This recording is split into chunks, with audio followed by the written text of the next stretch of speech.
All right, it's 5 o'clock. Good evening, welcome. Lots of smiles out there tonight. This is a special meeting, and I guess after our city clerk gets plugged in there. I can see he's been putting up lights. Okay. Yeah. We will take roll call here. Councilmember White. Here. Here. Councilmember Roscoe. Here. Councilmember Fox. Mr. Fox is in the hospital. Do you want us to... Let's just go forward. Roll call. Mayor Pro Tem Lana. Here. Mayor Knight. I'm here.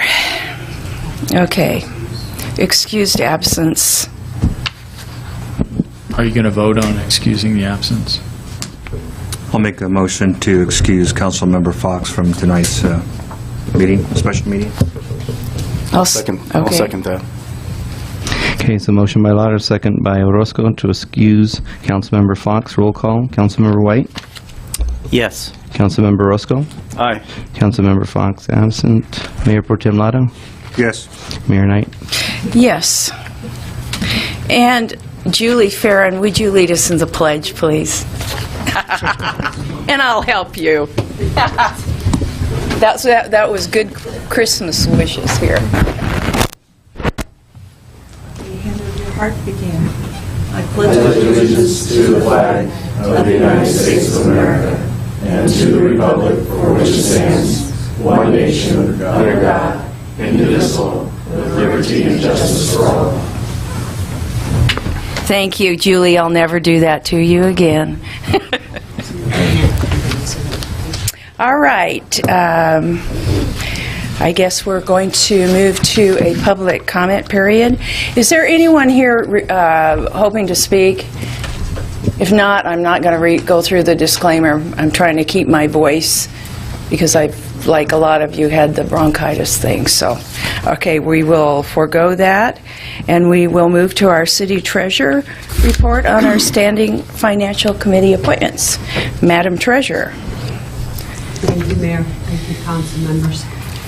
Tonight is our review of the Standing Financial Committee. We're hoping to appoint the citizen body that was designated in the ordinance. This is, to me, a pretty exciting day. We probably haven't done a long-standing committee for, I don't know how long, let's say pushing 20 years probably. And so it's pretty different for us. And I appreciate very much being involved in the process. Tonight, the applicants that have all been called and notified of the meeting tonight, those who could attend are probably here. The applications were given to you at the last city council meeting so that you would have time to review them as well as being given to the public. I'm very impressed with the outpouring of the community. We have a total of 16 applicants, and I don't know how many are here tonight, but it is for 6 positions in total. 5 of those positions will be members of the community that reside in Beaumont, and 1 person that will be designated as either or both, lives in Beaumont and owns a business or has an ability to reside outside the city but has to have a business here in Beaumont. So I don't have my staff report online, so I don't want to read everybody's name and then miss anybody's name because I don't.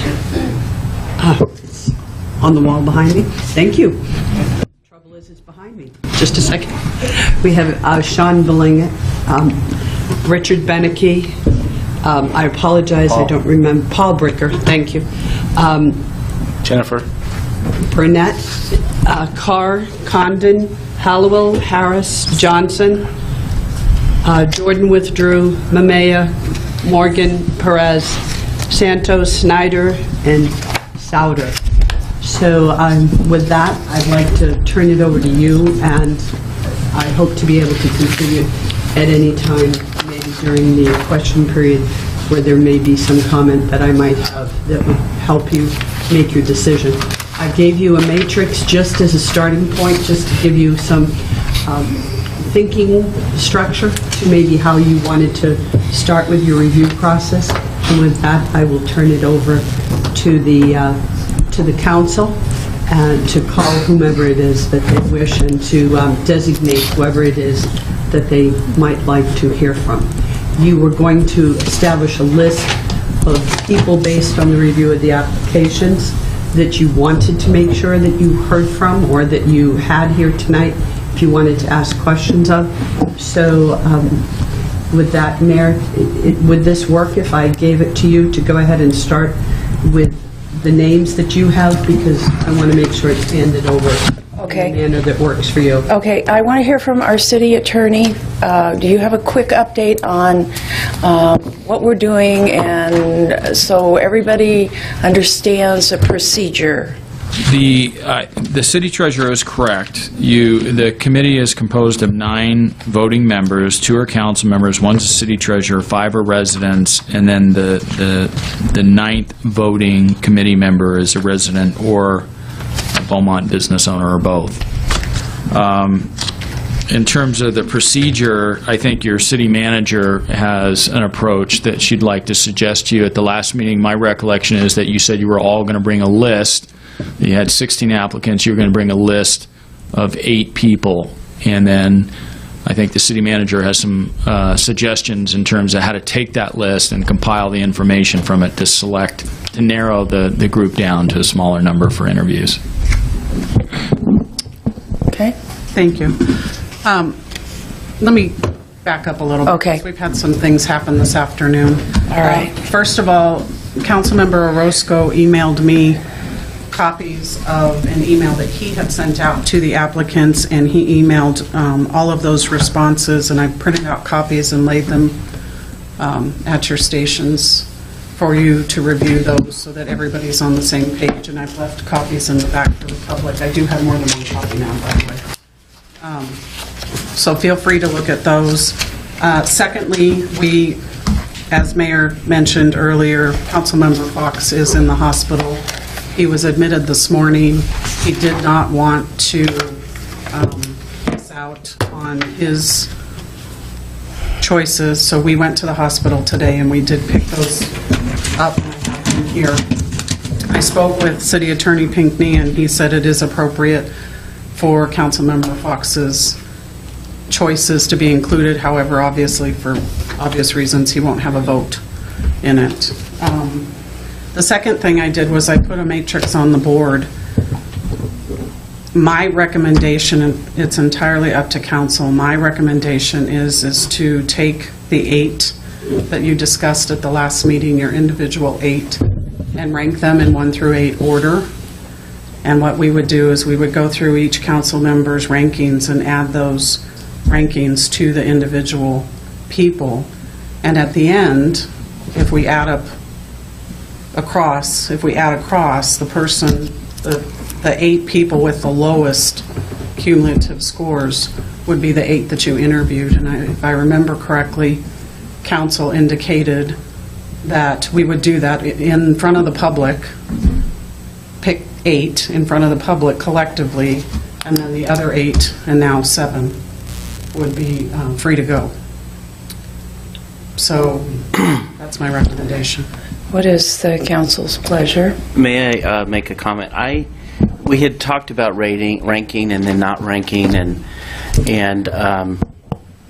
know, I walked away thinking we were going to rank them one way or the other, but I would prefer that we just give you our list, and each person we put on our list gets 1 point, and then we total up that way, because I didn't know we were going to rank them 1 to 8. It's in order. I mean, that was my original suggestion, but not everyone was real excited about that suggestion. So I don't want to take the time to go back through and figure these out. But I mean, if that's my preference. So we'll do hash marks. That's my preference. Okay. Who else ranked them? Was it just myself? I didn't rank. How did you rank them? 1 through 8. See, we never settled on that. I thought we went away thinking we were going to rank them in our own mind 1 to 5. So I think that since there was confusion as to the ranking, that we'd be better off just bringing the names. It was a little confusing because I went back to the minutes last night twice to kind of understand. There was like 3 different recommendations. Right. And then we just, and then a motion was made by Councilman Lara to do it one way, but which is, he mentioned ranking and 5, and he mentioned the number 8, so I wasn't sure myself. So I ranked them anyways, just in case, but if not, we can go the other way. I just wanted to see where everybody else is at. Given our top 8, I'm all right. Top 8? Okay, That's fine. I'm good with top 8. Hash marks. Yeah. That's fine. Okay, could I have Mr. Fox's list, please? Sure. Do you want me to read it to you, or do you want it? No, go ahead. Well, we can, Mr. Roscoe had a Question. technical question here. If we come, because if I was on the other side, I wouldn't kind of know the rules here. So on the other side, if I was sitting there and we go down and there's ties, maybe we come up with 10 people. How would we go about that? Let's say there's 3 people that are tied, or 2 people that are tied. That's up to you guys. We just interview them as well? Well, yeah, my preference, as long as we don't come up with 16, that if we come up with 9 or 10, I'm okay with that. Okay. That's why I just threw it out there, just in case. Sure. Okay. Okay, to each of you out there, I know what it's like to be on the other side and to trying to get an appointment to sit on a committee in the community.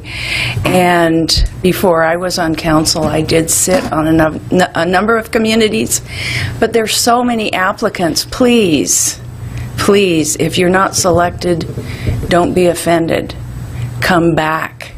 There's a lot to do out there, and sometimes some people are more suited for something than another person, and it does not mean that we don't like you or don't want you. We want you. Let me tell you, our community needs every person. Every person. So, on that note, let's have Mr. Fox's list.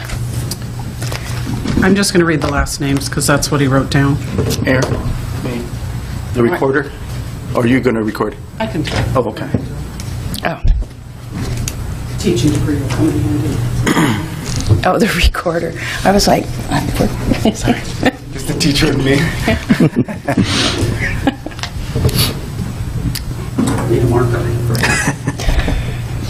Okay, so Councilmember Fox's choices were Morgan, Carr, Condon, Santos, Paez, Hallowell, Burnett, and Harris.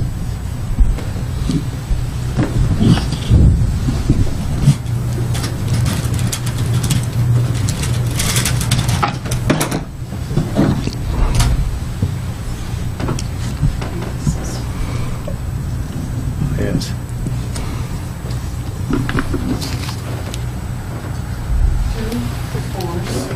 And 1.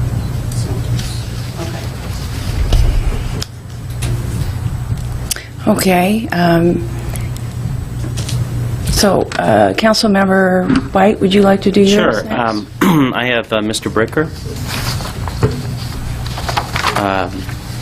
Rebecca Carr, Us total. Put in the total mark. Sorry.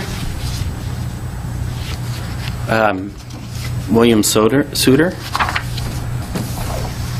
Dr. Condon,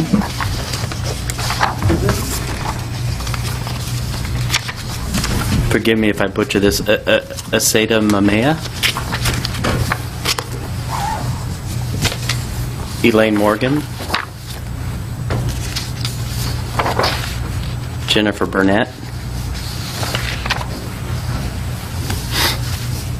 and Diana Harris.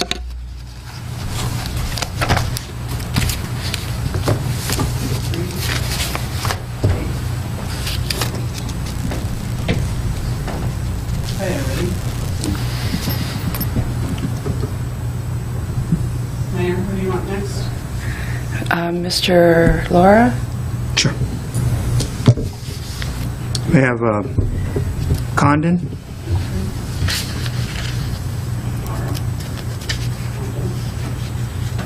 Benicki, or Benicki, Oh, I do say Bricker. I did. Let me do this first, sorry. okay. Let me know when you're ready.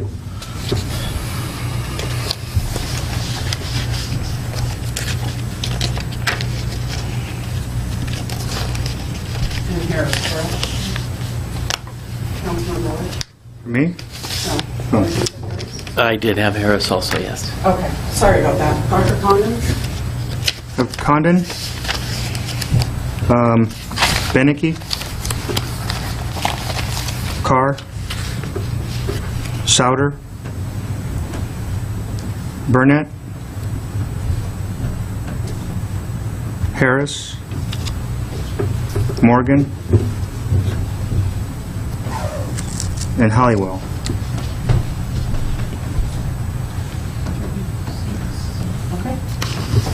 Mr. Orozco. Okay. Carr? Dr. Condon? Mr. Johnson? Santos? Burnett? Paez? Blingett? And Morgan.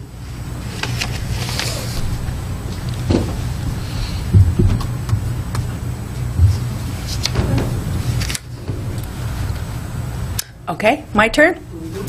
I have Dr. Condon, Mr. Souter, Rebecca Carr. Oops, I've got all your papers in order here, so when we interview, I have everything. Mr. Blingett, Mr. Benecki,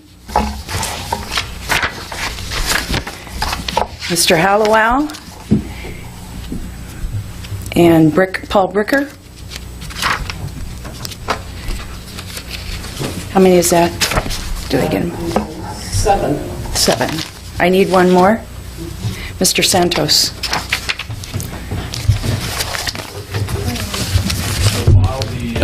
While the city manager is adding those numbers up, I just want to remind the council that under your rules of procedure, you have 30 minutes to discuss or debate an agenda item. So you may want to have a discussion as to whether you want to extend that beyond 30 minutes and the process going forward, how long you want to take per interview. It's something that you may want to consider discussing before you begin the process.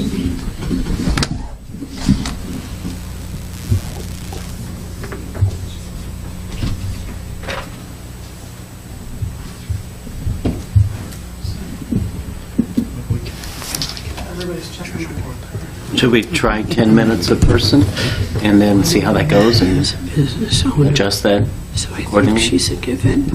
I think it's Is that the owner? I don't know. Well, let's see how many people we have listed here. I think that we We'll can figure out how long we can it's do the math. going to take.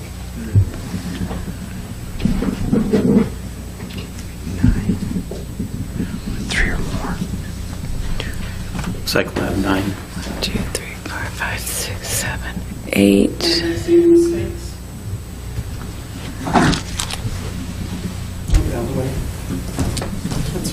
No, there is 8. Yeah. Wow, you guys are good. So we have Carr, Condon, Morgan, Burnett, Santos, Souter, Halliwell, and Harris. Is that correct? Looks like it.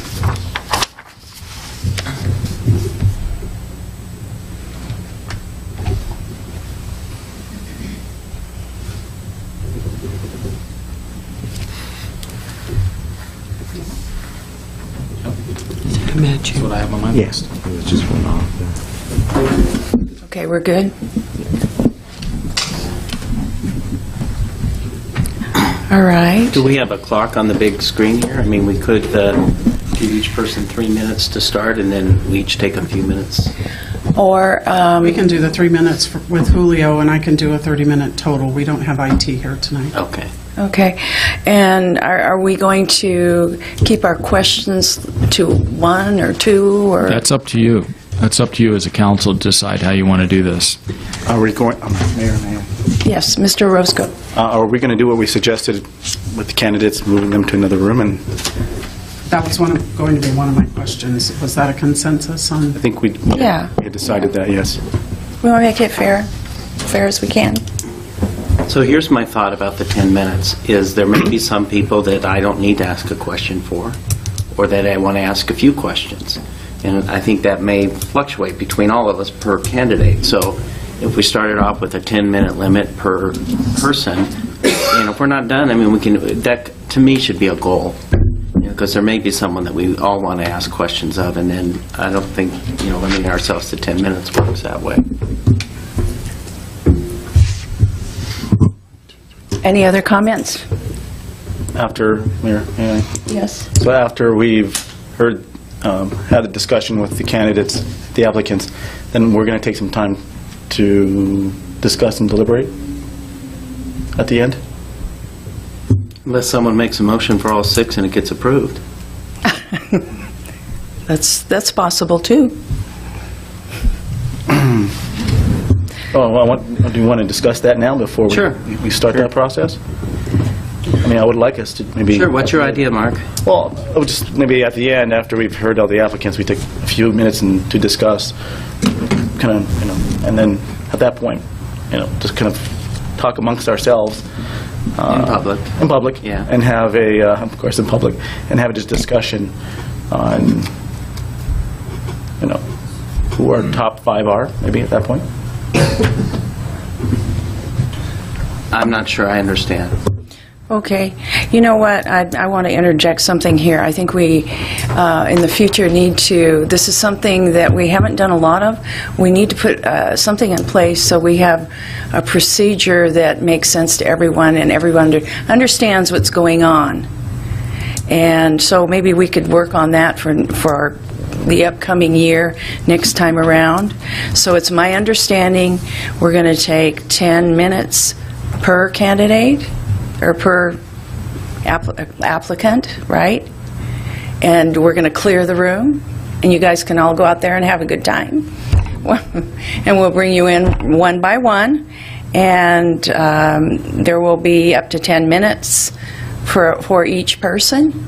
Do I have that? Is that what you guys would like? Sounds Okay. good to me. The reason, All right. Mayor, Yes. the reason I suggested that, or mentioned that, because it was mentioned in the motion yesterday. I looked at it yesterday again. It was made, the suggestion in the motion that when we got to the 8, that when we have that discussion, we're going to narrow it down to 5. Right. So that's why I asked. When we hear the applicants, are we then going to have that discussion and maybe do the same thing on our 5? So what did we mean by narrow down to 5? I don't remember that discussion. The motion that was made by Councilman Lara suggested that we come here with our 8, we hear the applicants, and then we narrow down to, or we pick So we vote on 5? on 5. Okay. Excuse me. It's going to be 6. It's 6. Yeah, it's- Right, 6, but I I'm mean, sorry. it's vote on. I didn't know, the discussion and naming our Well, top choose, 5. and then come back and choose our finalist. Okay. Do you want to maybe do that one person at a time? Someone makes a motion for one candidate, and we, Sure, we do it that way. or should we do?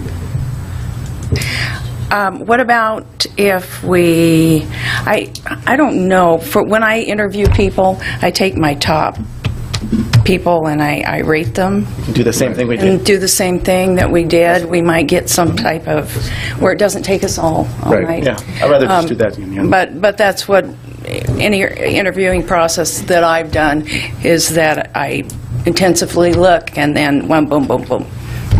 Mayor, Right. could I But- make a suggestion? Yes. I'm sorry, I would Lloyd. take the candidates into the other room, and then in alphabetical order, you could bring in the candidates and then spend the amount of time that you designate with each candidate, and then when we're done with the candidates, you deliberate and make recommendations. Would that work? No, because we have to hear everybody first. No, she means when we're finished with all 80. With all 8? Yes, Oh, I mean that okay. I could take them in an orderly fashion. I can take them in the other room. You can take them in alphabetical order, so there's no confusion over who's going to come first, etc. And then you speak with them, ask them their questions, and then you'd have time to deliberate afterwards. Would that work? That sounds reasonable. Are you comfortable with that, everybody? I'm comfortable with that. Okay, all right, let's get a move on here. I Thank still, you very much. I still had a question, Oh, sorry. concern with the after process, but I mean, we can talk about that. I agree with you when you're doing an interview and you rank your top 5 and those are your 5. However, I thought we were voting on members, and I think that voting will could change. So in other words, I may list my top 5, and then one of my 5 aren't accepted. So then I think that I might want to vote for somebody else that was not in my top 5. That was number 6 for me, and I'd like to bring that up as an option. So that's why I was suggesting we could go through and, if we're all seem to agree on 1 or 2 people, we could say, let's nominate those 3 and then Go forth from there. I like that, because a lot of times we need to hear from you, okay, to make a good assessment. Okay. Yeah. What I just, I'm okay with that. What I just don't want to happen is we chunk them, and one council member makes a motion or a whole chunk, and that's what I just don't want to happen. So if we Okay. go 2 at a time, 3 at a time, I'm okay with that. Okay, we won't do chunking. How's that? Because some people, Whatever that is. Okay, we've got a discussion going on over here. What's up? What are you going to tell us? We're going to talk about procedure. Number 1, we still need to open it up for any comments on this particular agenda item. Oh. And number 2, if somebody doesn't want to leave the room, we cannot make them leave the room. Oh, okay. All right. Okay, It's so, only a request. Mr. Hallowell, I'm going to open this up for public comments. You may come forward. I just really have a question. Okay. Do take it. we have some of the applicants that are here in the room that are staying in? Okay, I'm going to go in the other room and make sure they heard, because people are getting up and Okay. leaving. I want them to understand it's voluntary. The council's requested they step out, but if they want to stay in, they legally, are entitled to. Thank you. Okay. It's really directed to Mr. Pinckney. Mr. Pinckney? Mr. Pinckney made a comment that we have an agenda item. Once this item starts to be discussed, we have 30 minutes. When does the 30 minutes start? That's a good question. It's up to the council. They can start it when they're done with your interviews to discuss it among themselves. Normally, you'd have a staff report, and then when the staff report's done and public comment's done, then it turns to the council, and then they have 30 minutes to debate it and discuss it among themselves. Okay, so the interview process is outside of the 30 minutes. I think so. Well, what we had decided was 10 minutes per candidate. We No, really I- weren't talking about 30 minutes at this point. Mr. White, I'm going back to what the city attorney said, based on the statutory requirement that apparently you have 30 minutes to discuss it. Unless we choose to do it longer, and we had chosen to do it longer by 10 minutes per candidate. I thought that's what we chose. Thank you. Thank you, Mr. Hallowell.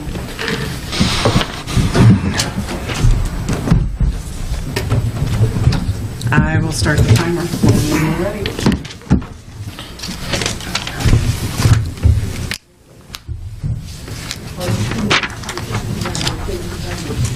So I'm assuming we have no speakers. No speakers, sir. No speakers, so I'm going to close the public comment period at 5:30.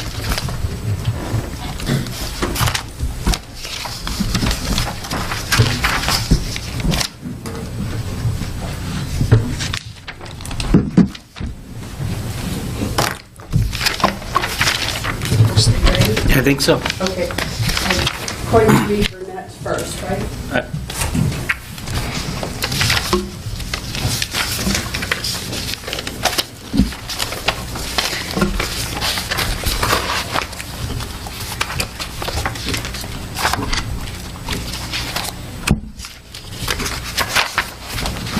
Burnett is the individual that applied as a business owner.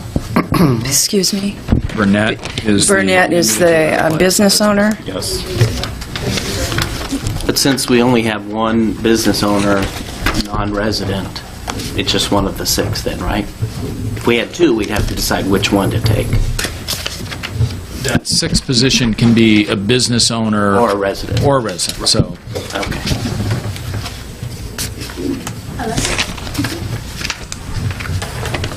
Good evening. Welcome. I think with each, we're almost there. We're pulling your paperwork here. Want me to do a brief introduction? Sure, go ahead. Okay. Welcome. My name is Jennifer Lindsay Burnett. I actually graduated from Beaumont High, so I was a longtime resident of Beaumont, born at Pass Hospital. 95% of my clients reside in the city of Beaumont.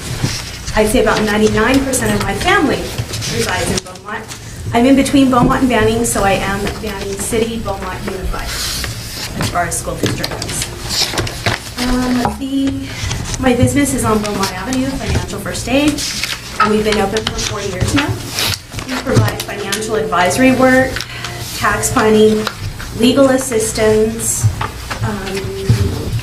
bankruptcies, and a multitude of other services like mortgage refinance assistance, a lot of education to the community that goes in hand with our counseling and helping them improve their credit, maximize their tax benefits, things of that nature. Okay. Thank you. Would you like to start the questions? Those questions? I'm going to go this way, and then we're going to go. Okay. We're going to start with you, and the next person will start with. All Try right. to move it around here. That's good for Okay. me. Okay. All right.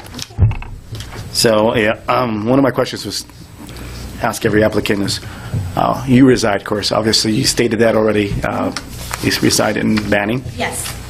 but you do business here and you're from Beaumont, so thank you. One of my questions is, what do you believe would be your role on the Beaumont Standing Financial Committee? I have my finger on the pulse of the community is hurting over what they're complaining about.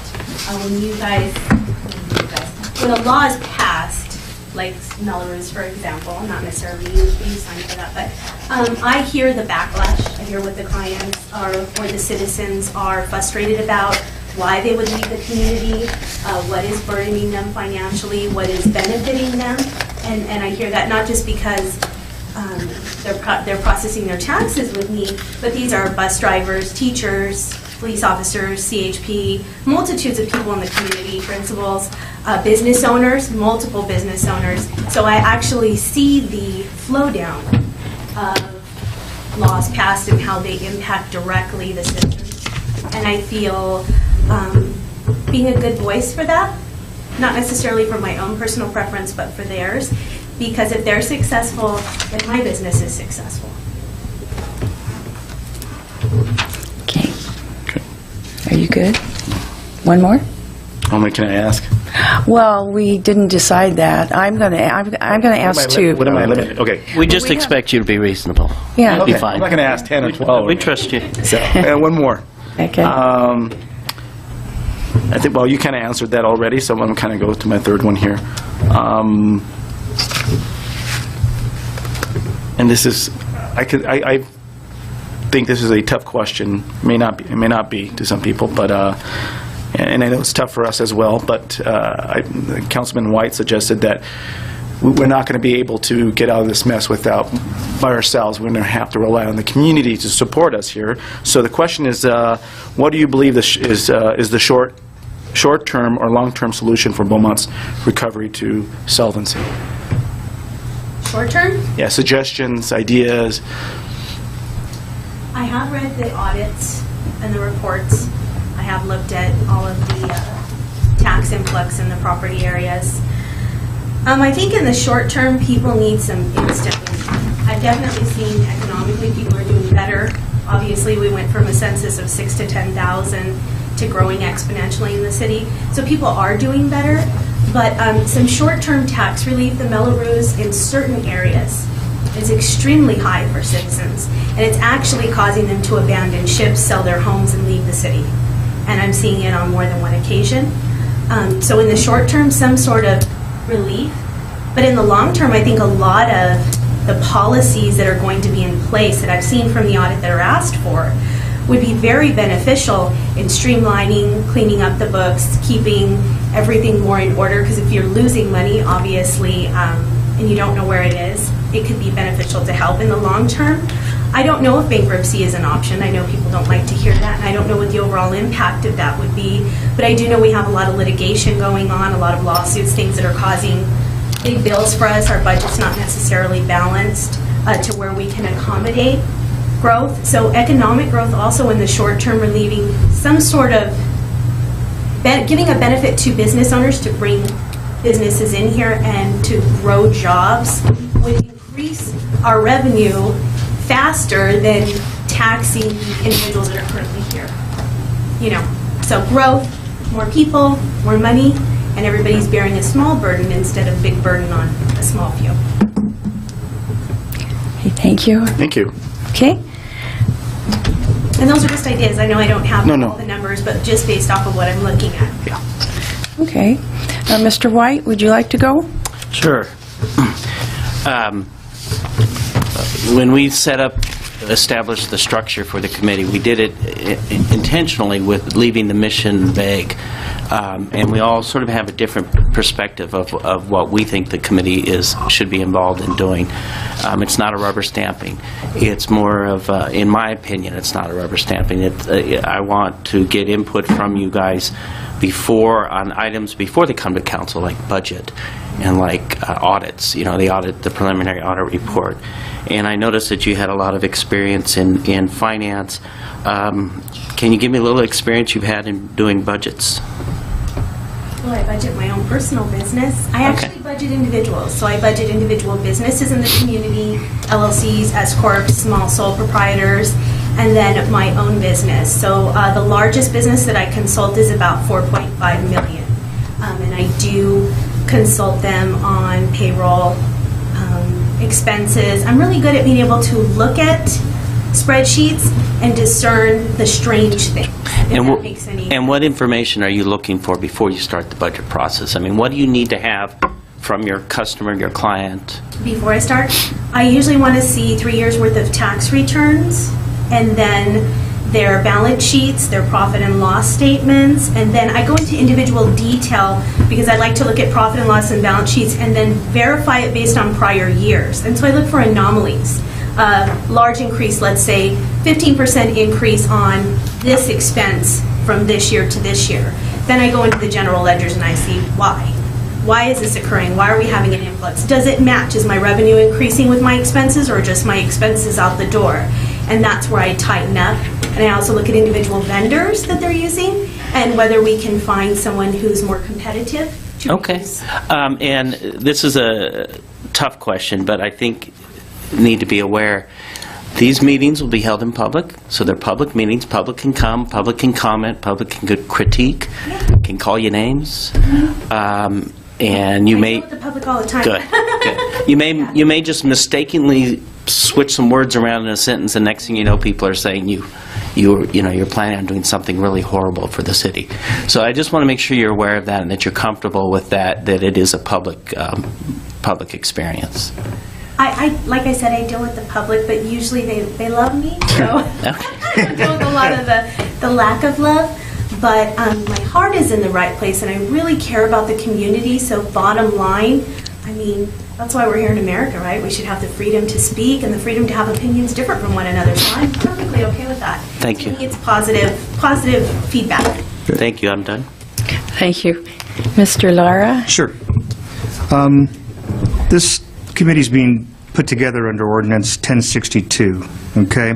The purpose and intent of the Standing Financial Committee is to act in an advisory capacity to the City Council and to work to promote enhanced fiscal responsibility, accountability, integrity, and to recommend fiscal and investment policies for City Council. That's what it talks about.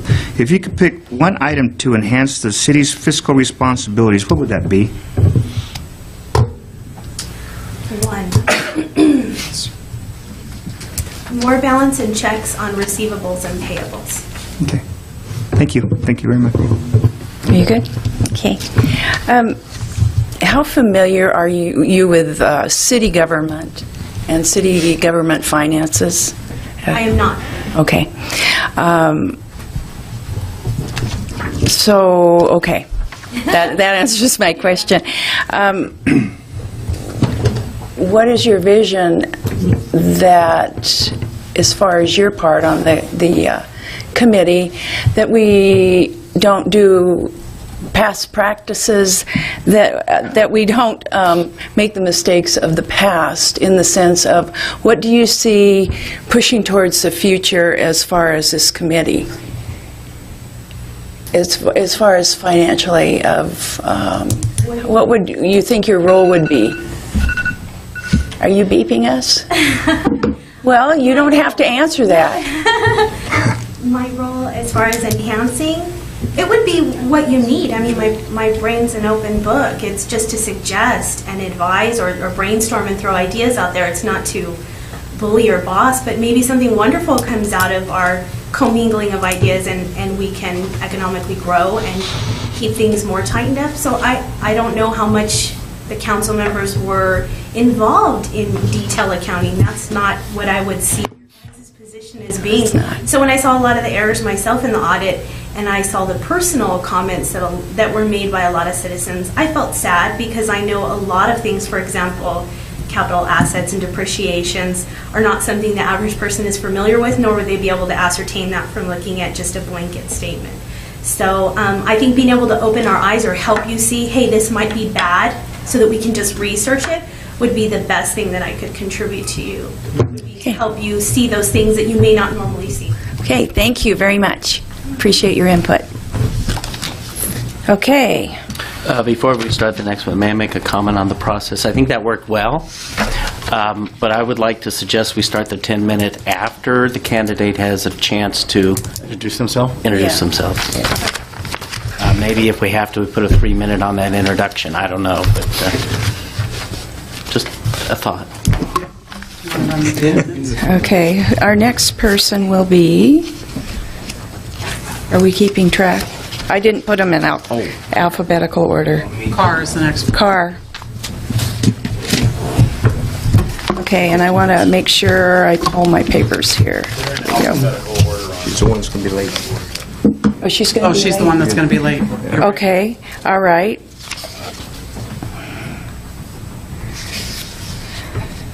So Condon? Condon. Dr. Condon? She's going to be late. Okay. So, Know that. Dr. Condon, welcome. And if you could, please just give us a brief introduction. Councilman Laura, Councilmember White, City Manager, and guests in the audience. My name is Dr. Laura Condon. Just a brief introduction of myself. I want to tell you that it makes me feel good when I go into a drugstore and someone says, "Hello, Della." Or I go into a restaurant and someone says, "Hello, Della." That's small town living, and I really like this town. I moved here from a place where that didn't happen and no one recognized you on the street. I have come to have a great deal of affection for this community, and that's why I'm willing to spend the time to assist in any way that I can. I think I've shared with you before that I believe that citizens get the kind of government that they deserve, and that relates to their willingness to help. You don't need people shouting at you. You don't need people criticizing you when you go to public events. You need people who are willing to step up and say, "I can help." I have got an AA degree from Valley College, bachelor's from the University of Laverne, a master's from the University of Redlands, and a PhD from the University of Southern California. I only share that just to give you a background of my education, because I've known a lot of, this is going to be a delegate, I've known a lot of educated idiots, a lot of people with a lot of education, but they can't really do a lot. Let me share with you what I have done. I have taken a $350 million bond I created with the college president. I was vice president of academic affairs, and the Board of Trustees, and I developed a 15-year plan for the college district. I built a new campus out in Tracy and got it started, and also built a number of new buildings. I have worked with budgets well over $140 million. But I think the most important two things I can say is that I know how important a Citizens Committee can be. I know how important it is that you have the right kind of people on a committee such as this. You need someone that's not going to be a loose cannon, someone that realizes what their parameters are in providing access to information that they might have to the council, and that they are not a spokesman on their own in any way, nor should they speak publicly as if they are speaking for the city. And I have seen and supervised many committees on the state level as well as the local college level, and I've seen the damage that can be created by those individuals. But most important of all is the budget of a city or a college or any community. That is the policy will of the council. And I think what I would be looking at most closely is, does this budget clearly represent the will of the council and the policies that they have created? Okay, thank you. Okay, we're going to move to a few questions here, and this time I'm going to start with Councilmember White. He's going to start and ask you a few questions, and then we're going to go down the line here. Okay. Well, I didn't see the reference to Southern California on your resume earlier. USC. So I won't hold that against you. Oh, oh. I think I hear UCLA in there somewhere. Did you review some of the other applications? You mean the other candidates? Yeah, the other candidates' applications. No, I did not. Okay. There's one thing I'm looking for is a mixture of people. We don't need all lawyers, all accountants, all bankers. And there were a lot of people that we're considering that have a lot of financial background, and I think that's important, and I think that's good. But other than that, what would you say is your biggest asset that you would bring to the community, to the committee, that none of the others probably would? I believe it's the extensive experience I've had with long-term planning.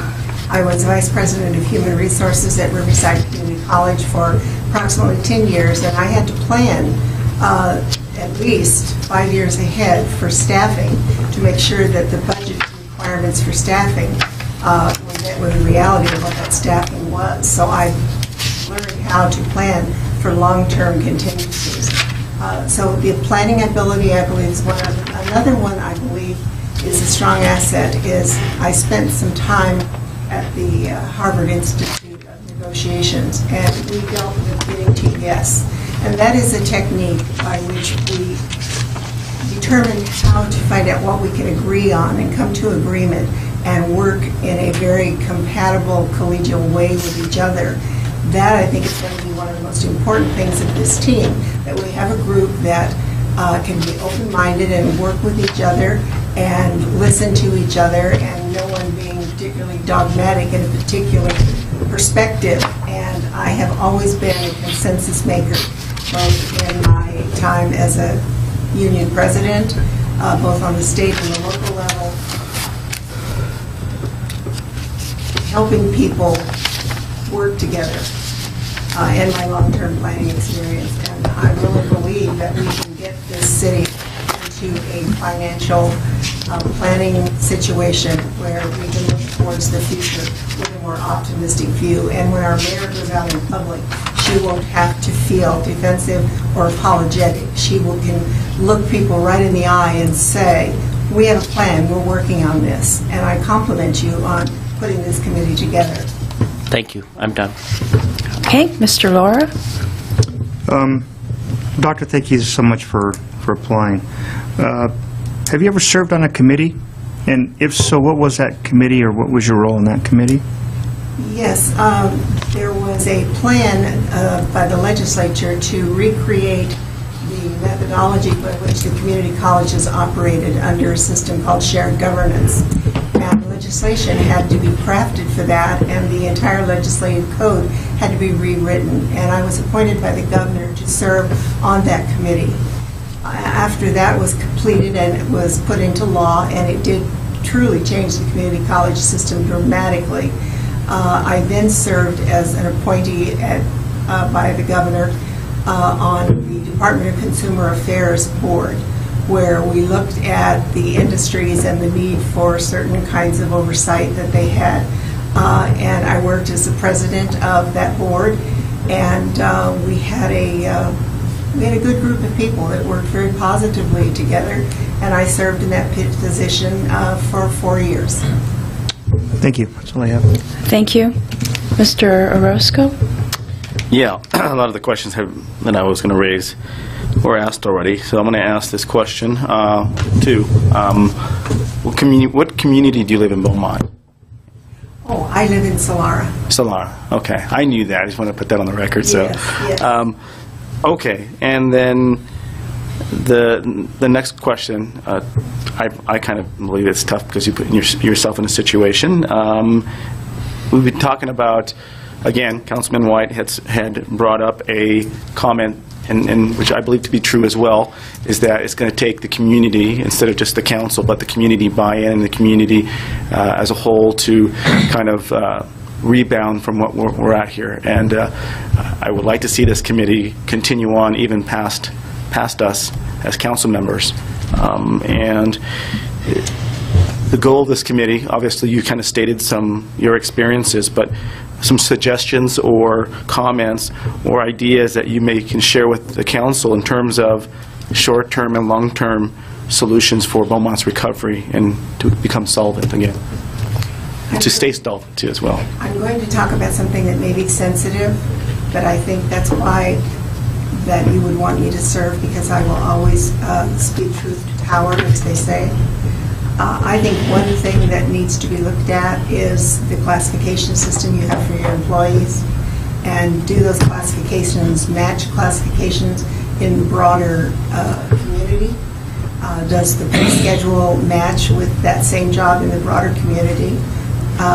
That's something that I have done a great deal of. I would be glad to do it for you at no cost. That is sensitive. I understand how sensitive that is, but I think that's an important part of your budget recovery, just to make sure that your salaries are in line with the realities of the marketplace. Thank you. Thank you. Are you done? Mm-hmm. Okay. Dr. Condon, your application was quite interesting. You have quite a history.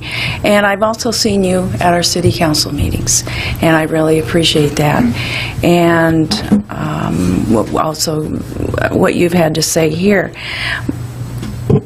Have you ever looked at our master plan in the city of Beaumont? No, I have not, and that was by purpose, because I know you are in a point of transition right now at this particular point, but I have taken part in developing master plans, in developing strategic plans, goals, and outcomes. I did not want to come into this with pre-identified ideas that I may or may not be correct about.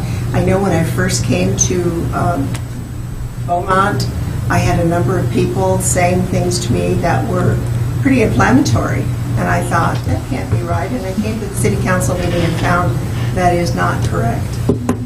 And that's what moved me to the point where I said, you know, I really would like, these individuals are all very accomplished, and I'm talking about all of you. You really don't need this difficult job, but you're willing to take it on for the community, and the community needs to be there to help you. I do want to share one thing, and I want you all to know I have no political agenda of any kind. I do not intend to run for any office of any kind, so this is not a political move for me to get on this committee. You have my word on that. I admire you for what you are putting yourselves through for the community. Well, thank you very much, but I still think you ought to consider that sometime. Oh, I'm teasing you. I'm just lightening up the... No, thank you very much. And anything else? Are we good on our time? Good. All right, thank you very much. Thank you, Doctor. Thank you. Okay. Through C, D, F.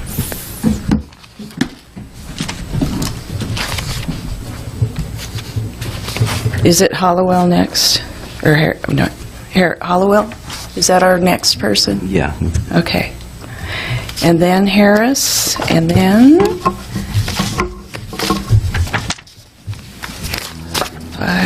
4, 5, 6, Mayor, you 7, might want to, 8. Yes. you might want to let them know that they have 3 minutes, the time. Oh, okay, okay.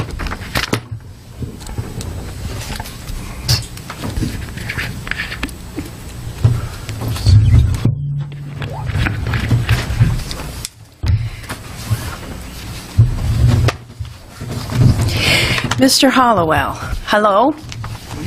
Hello, you have 3 minutes to tell us a little bit about yourself, if you'd like to, and then we will go forward with asking you a few questions.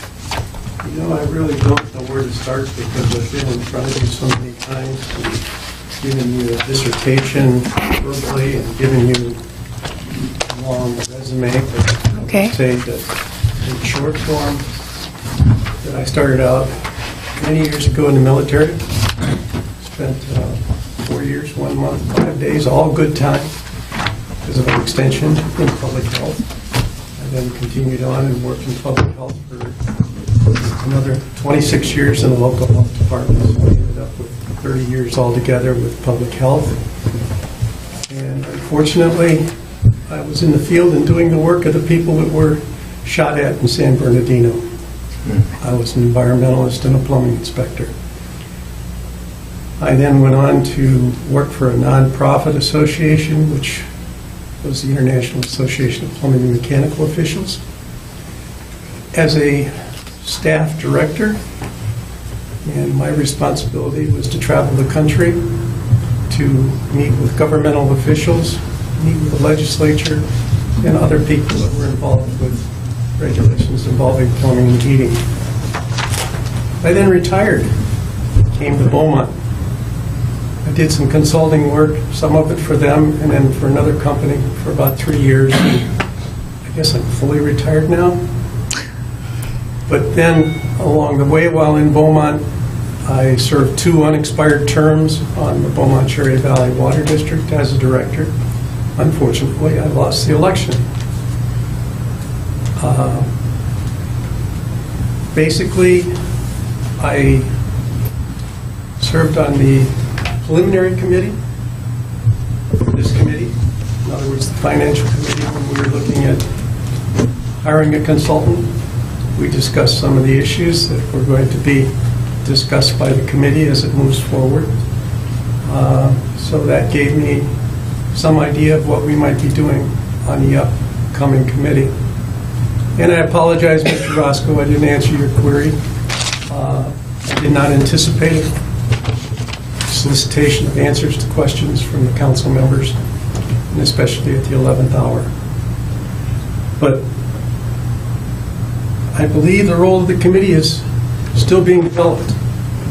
We're supposed to be giving council some information based on what they would like us to answer questions on and give input.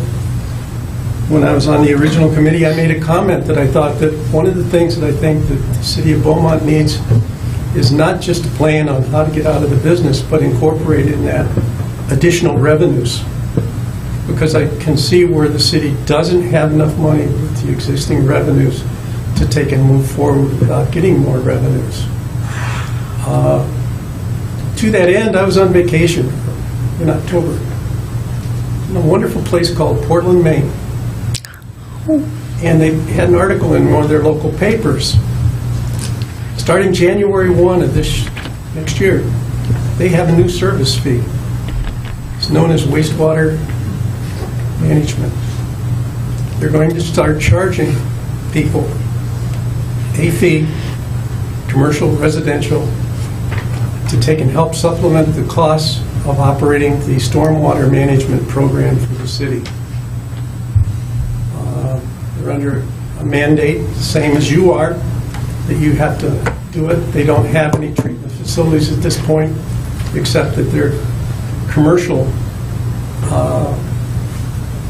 I won't say commercial, their combined sewers contain stormwater. That goes to the wastewater treatment plant. They eventually have to separate that out.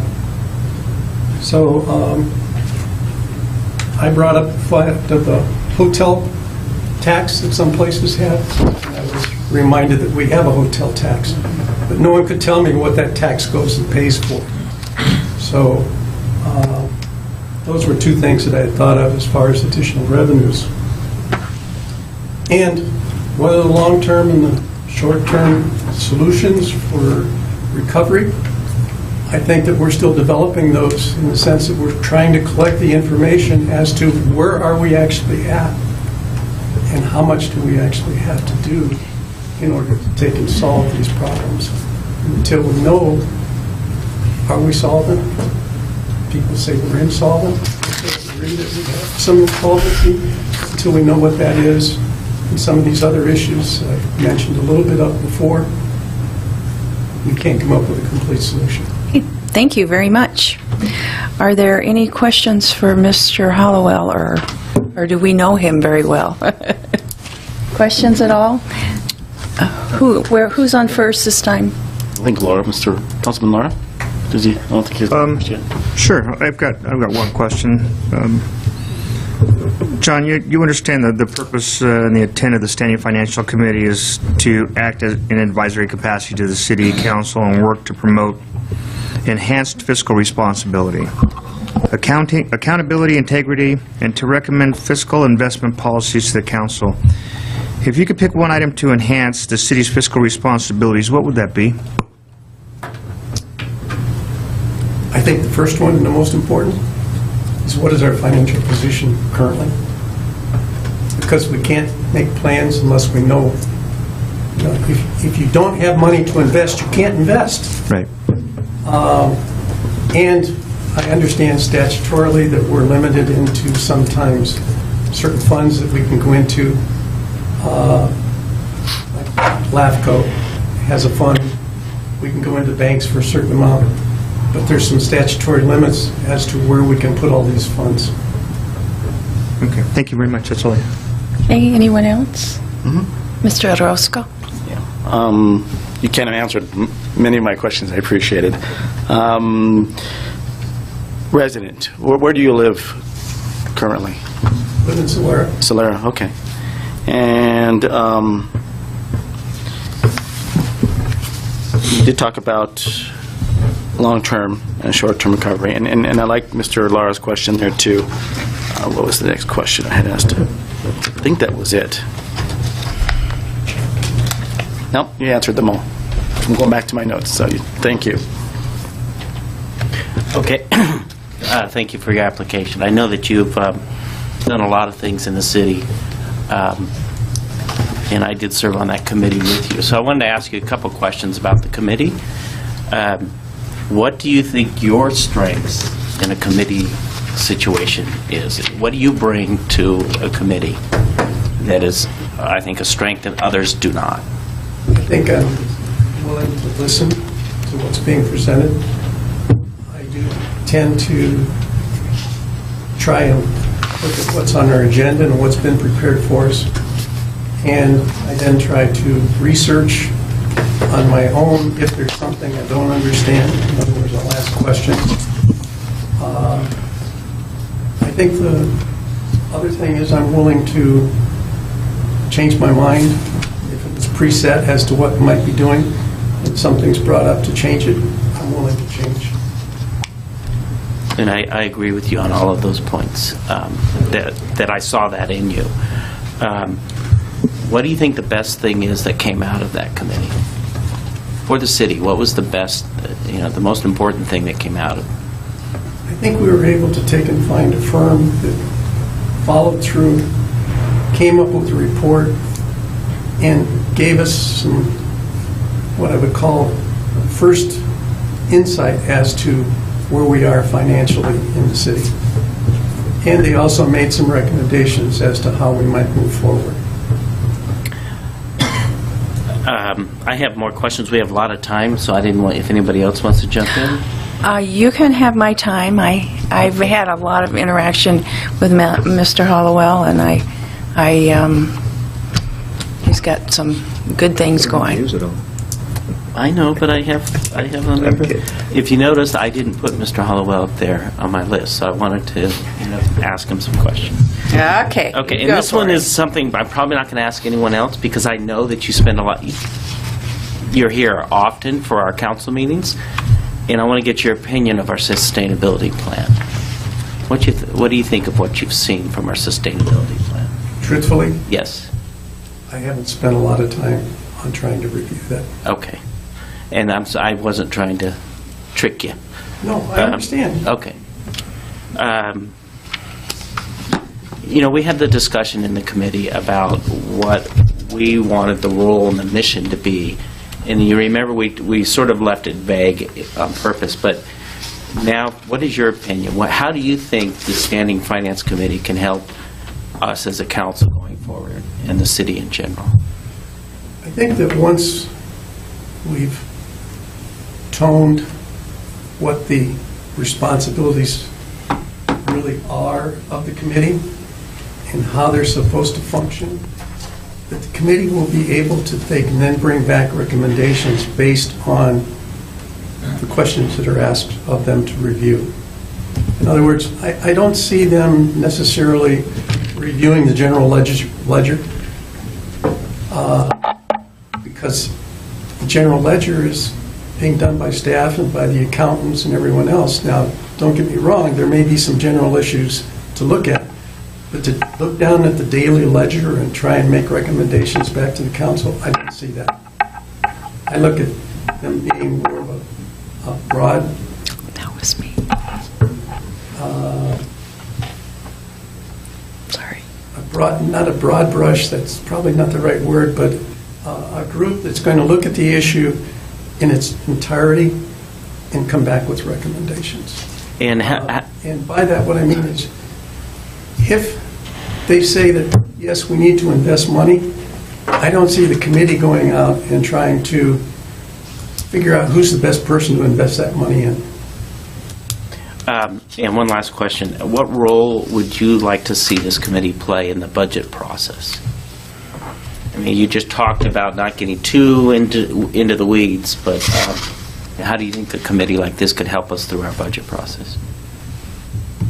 I think after they've had a chance to work for a while, that they might be able to look at some of the issues to take and say, especially after they've been able to establish a network of supporters, be able to get a tone of the community as to where we need to take and focus some of our programs. Okay.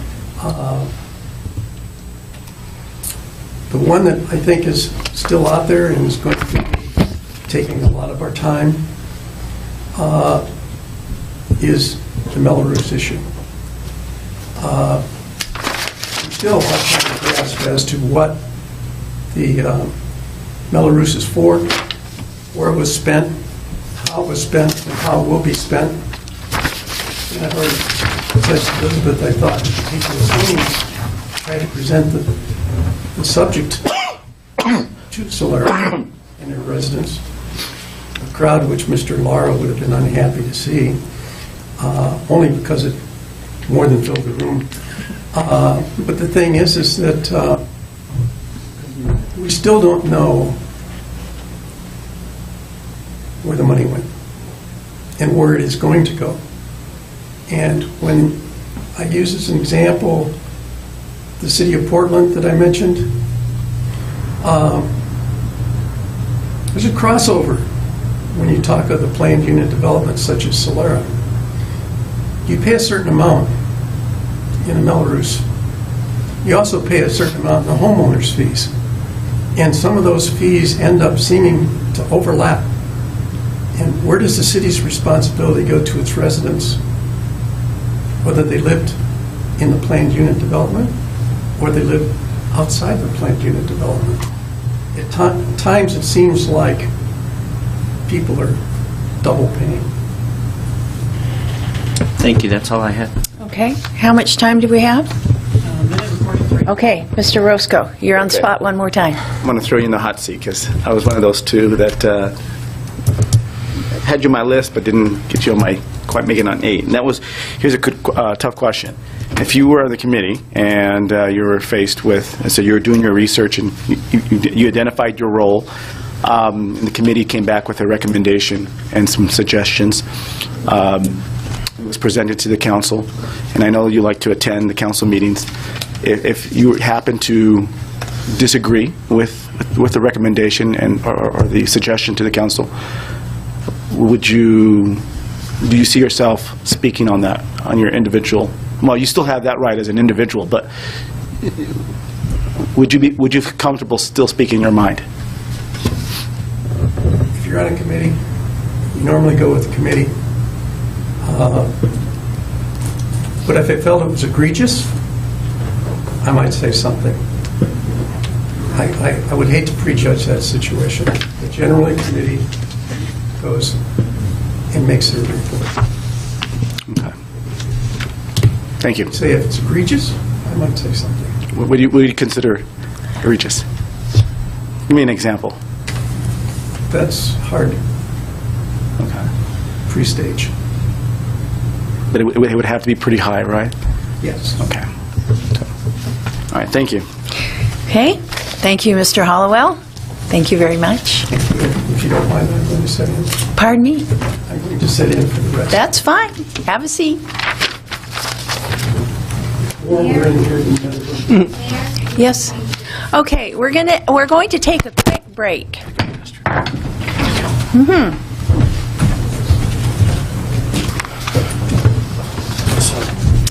Yes, sir. Once we're done with the interviews, how you want to handle this? Well, Are you going to vote rather than on slate, vote on one at a time? Somebody makes a nomination, a second, and you vote until you fill all the slots, because that's normally how it's done. well, however they want to do it. I thought we were going to take our top 5 Okay. and then vote, or 6. Top 6. Excuse Okay. me, yes. All right. And then vote on. Okay. Okay. Okay, but we need to put it some in place so we don't have this. Well, the problem is that there hasn't been agreement on how to handle it. Right. So we can come back and recommend something. Hello. But How we are you had tonight? Good. But we did have that discussion at the last meeting. No, on a no. structured interview process versus something like this. I think once the council gets more used to doing this, working with these issues. Well,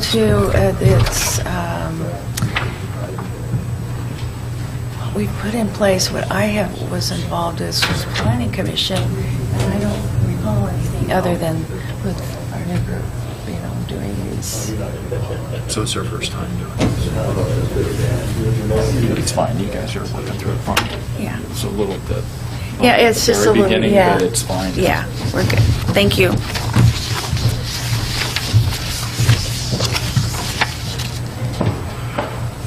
Does this sound terrible to you up here? Because I can put it to where it sounds good. Oh, that sounds okay. It sounds okay to you? Okay. I was the one that accidentally did that. No, it's just like a not coming through clear back Oh, there. okay.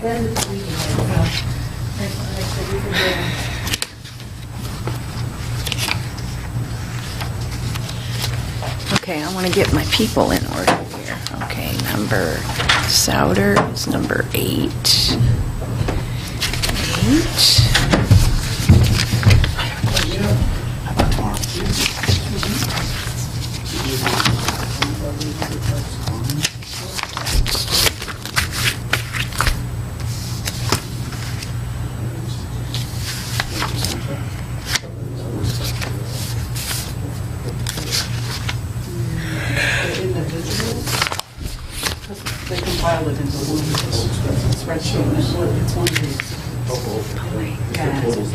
Yeah. Well, we just condensed it into a spreadsheet instead of putting all that back up. But the scoring is there, it's one of the exhibits. Yeah, totally. Yeah. You guys usually in the past, let's give it like scores. Right. And I think it was because there were so many, there were several responses, and usually we only get 2 or 3. That was a long process, it took forever to interview. Looks like a lot. It was. 300 and something pages. Yeah, it was a lot, and we're going to turn around and do it all over again in a year. Yeah, it's a lot to go over in a couple of days. So I'm going to try to send, I'm working on some questions, but, with this and I know. it's very, I know. I'm glad I called you because if I would have waited, Yeah, no, I'm glad you called me too. I would have been like, oh my I gosh. had the wrong link. I was in a hurry. As soon as we're ready, Heather, let us know. It's ready. Oh, it's ready. Oh, okay. Well, I'll be back in a minute. So we have a total of 5, 1, 2, 3, 4, 5, 6 applicants from Celeste. Mike, can you grab we're ready? Can you grab we're ready? Don't you think? I need water. Oh. Is there water back there? Lots of good applicants. Celeste. Well, yeah, and that's a problem. Because it's, Diversify. So we have to think about that. we're going to have to figure that one out and how to See, do it. I would like to discuss that when we're done with everything. Okay. That's why I'm asking where they live. Yeah. I mapped them all out already, but I always wanted to make sure definitely. What number? 6 and 14. Oh, he was 4th. Okay, 5th would be, This is Elaine Morgan. Diana Harris she's not here yet? is not here. Okay. There we go. Mrs. Morgan, welcome. Welcome. Hi. So you have, if you would like, you have 3 minutes to share a little bit about yourself with us, and then we've been taking after that questions. So if you would like to do that, and I have to, wow, that's some beautiful handwriting there. Very legible, that's nice. Thanks. I have a voice issue going on here too, so hopefully I can go all the way through this. Just a little bit about me. I've got 38 years of mortgage banking experience, primarily doing management and sales, and also educating. I was a teacher at Cal State Hayward for 3.5 years. I am now retired. I have 11 grandchildren and 3 great-grandchildren, so my life is a little hectic sometimes. But that's basically me and my background. Okay, thank you. Let's see, is it my turn to start first? My turn. We've been taking turns. Who starts first? Okay. You sound like you have a really good background for this committee. How familiar are you with city government, if at all, and finances with city government? I've never served in a government position before. I've worked extensively with city and county governments in putting together financing programs, like city seconds and mortgage MCC programs and that type of thing. That's really the most I've worked with city and county levels. Okay. Have you ever been to one of our city council meetings? I watch you online. I love it. Okay, there we go. So you won't be, like Councilmember Lloyd said, sometimes if our mouths or whatever, if we misspeak or sometimes everybody does, it is the nature of being human. We have, people will go after you. And so you're very well aware if you've been watching, even if you haven't done anything. Yeah. Right, okay. All right. Mr. Orozco, would you like to Sure. go next? Thank you. Thank you very much. Can you tell the council and your current residency? What community do you live in? Could you repeat? Sorry. I have half of the head that's hearing, and the other half is echoing. So, So, if you can share with the council the community you currently live in. I'm in Solera, and I've lived in Beaumont for 1.5 years. Okay. And I appreciate your responses that you sent me, that I've had emailed everybody. And why don't you kind of just clarify on one of them, and basically is your role, with your experience and your role, if you can kind of mix it in together, so it's like a two-part question. What role do you see as yourself in the advisory, this committee, and within that role, what can you contribute to the committee? Okay. Well, my understanding of it is that there's going to be a lot of analytical parts to it, like budget analysis and going through reports and that type of thing that's come in. I think I'm very good at that. I can, look at a budget and crunch numbers and, see what the bottom line's going to be. I think I can also contribute in the portion that educates the public in that, because I can look at things from a layman's point of view and then make it not so technical that people don't understand it. It's a little easier if you lay it out in layman language. So I think I can contribute a lot with that also. Okay.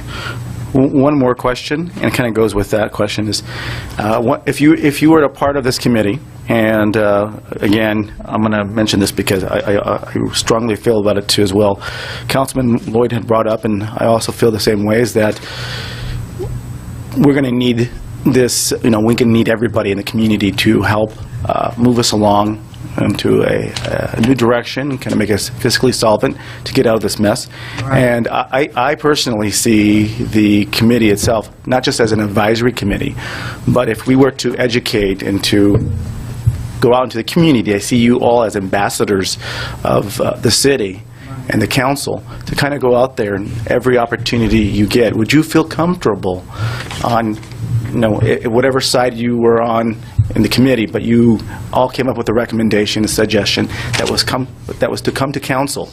Would you be, I guess, feel comfortable and standing behind it and going out Absolutely. And publicly, I don't want to say publicly speaking, but being that ambassador. Right, exactly. And I think that throughout my career I've had to do that because you're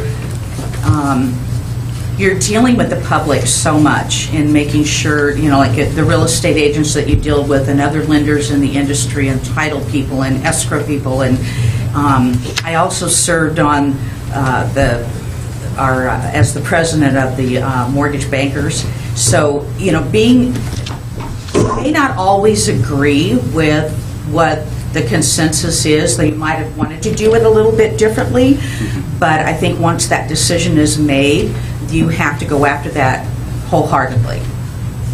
So, yes, absolutely. Okay.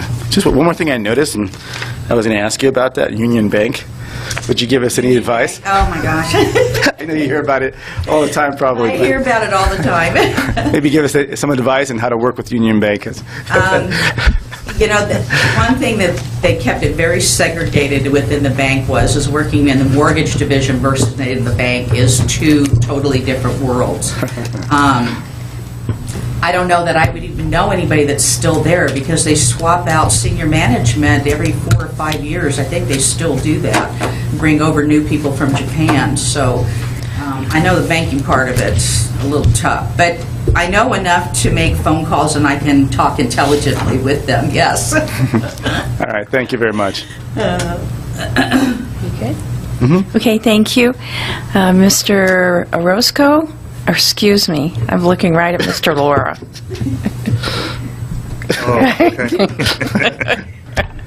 Apologize. I have the same thing you do, and my brain's not quite with it. Yes, it's tough. It's awful stuff. Benadryl works, yes. Ms. Morgan, thank you so much for your application. Really appreciate your interest. Under the ordinance 1062, which establishes the Standing Financial Committee, the purpose and the intent of the Standing Financial Committee is to act in an advisory capacity to the City Council and to work to promote enhanced fiscal responsibility, accountability, integrity, and to recommend fiscal and investment policies for City Council. If you could pick one item to enhance the city's fiscal responsibilities, what would that be?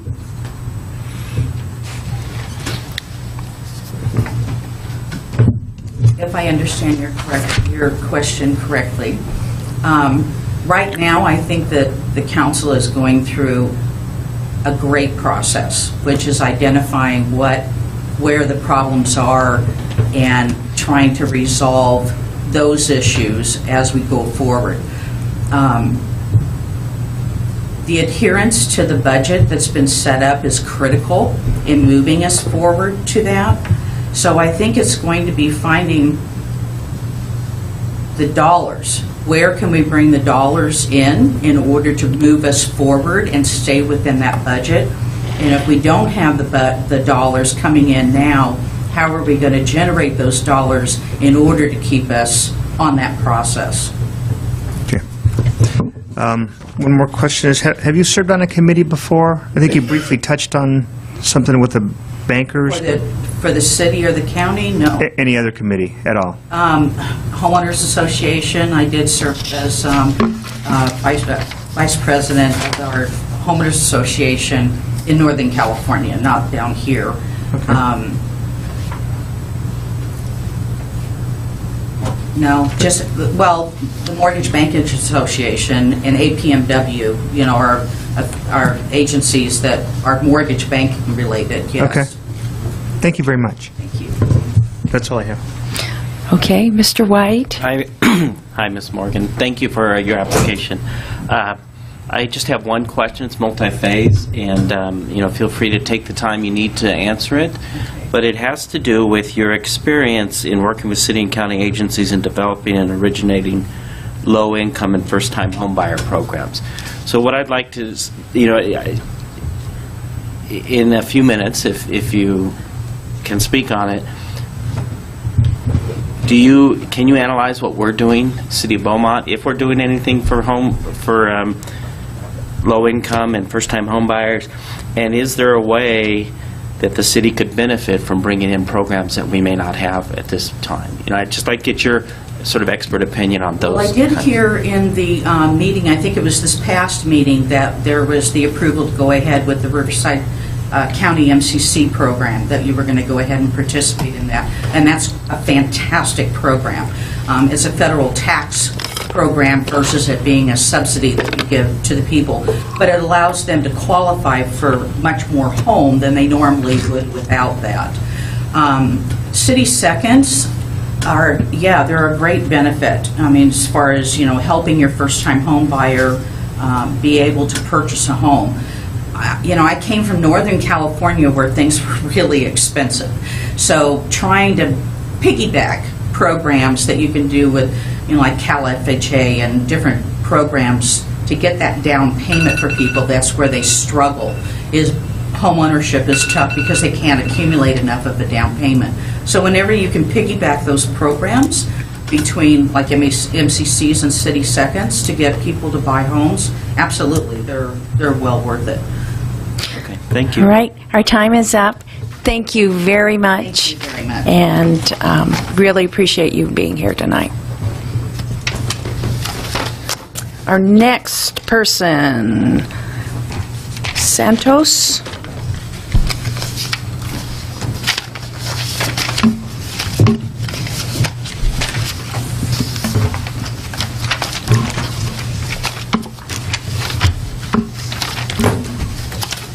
Ray Santos.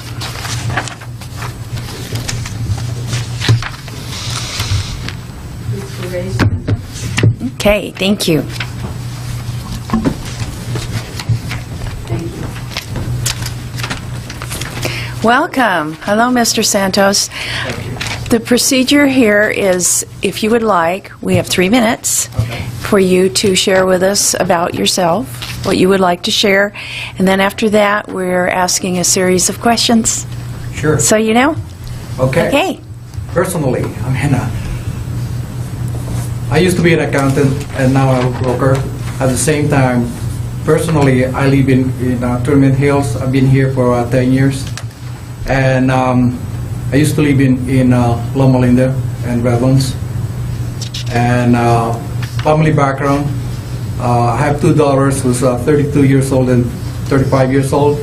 And one is has a master's in education, who's a teacher in here. She does special ed. Now she's a coach, being a coach and teachers. She got promoted. And then my eldest daughter is used to work with the ESRI with the Beaumont on that being a manager. Both of them has a master's, so I'm proud of that. And financially, I'm okay. We're okay. That's the reason I'm when I saw this November 4th, I did put my time to put it together and then drop it in here on that day. And I'm here to help and giving you my probably my professional background on this. At the same time, I used to work with Chicago Rich and Iron, and we do build water tank, oil tank. And when I left in there back in 80s, we were involved. We got the account of NASA. We do build the tank for NASA. Take out the gravity in there. So I'm involved with that. My responsibility on the Chicago Bridge and Iron is a Western Division, coming from west from Alaska to Texas, and I'm the controllers on that. I do hire a lot of engineers coming from other states and other countries, and to build most of the tanks in Alaska and Seattle, and also Texas on that. And then from there, the reason I get out of that, they send me to Saudi Arabia and also in the Philippines, and that's too much. I got 2 kids. That's too much.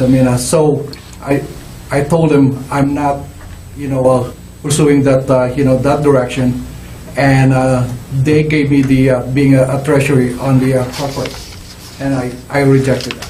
That's my personal thing.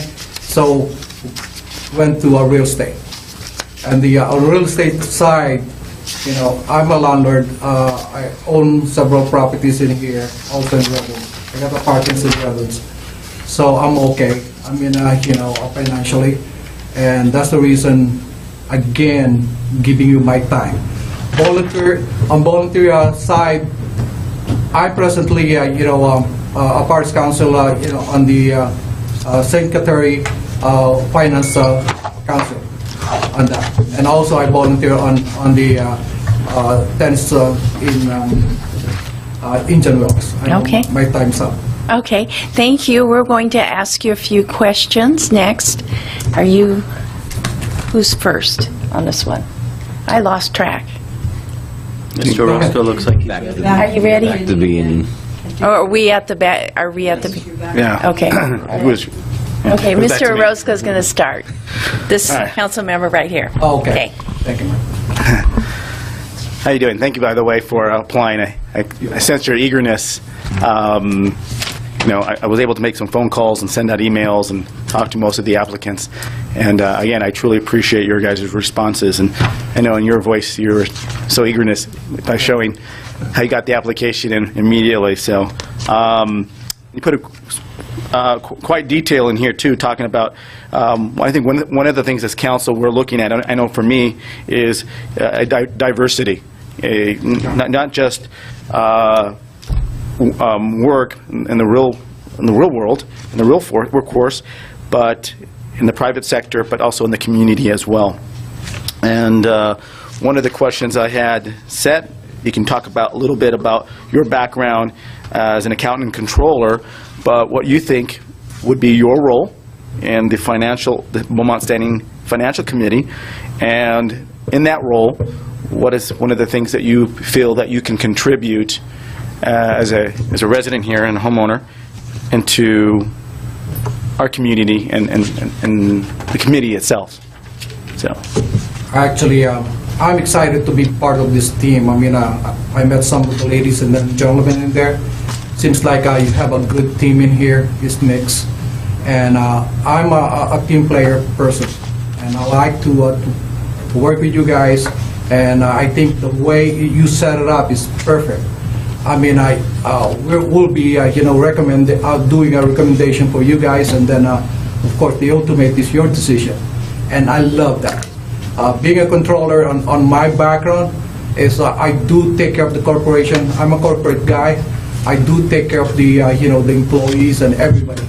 On the when I say employees, it means the city itself. That's the way I see it. I like progress, and when I say that, that's the best thing I could, my humble thing that I could give it to you, is to be part of that team. okay.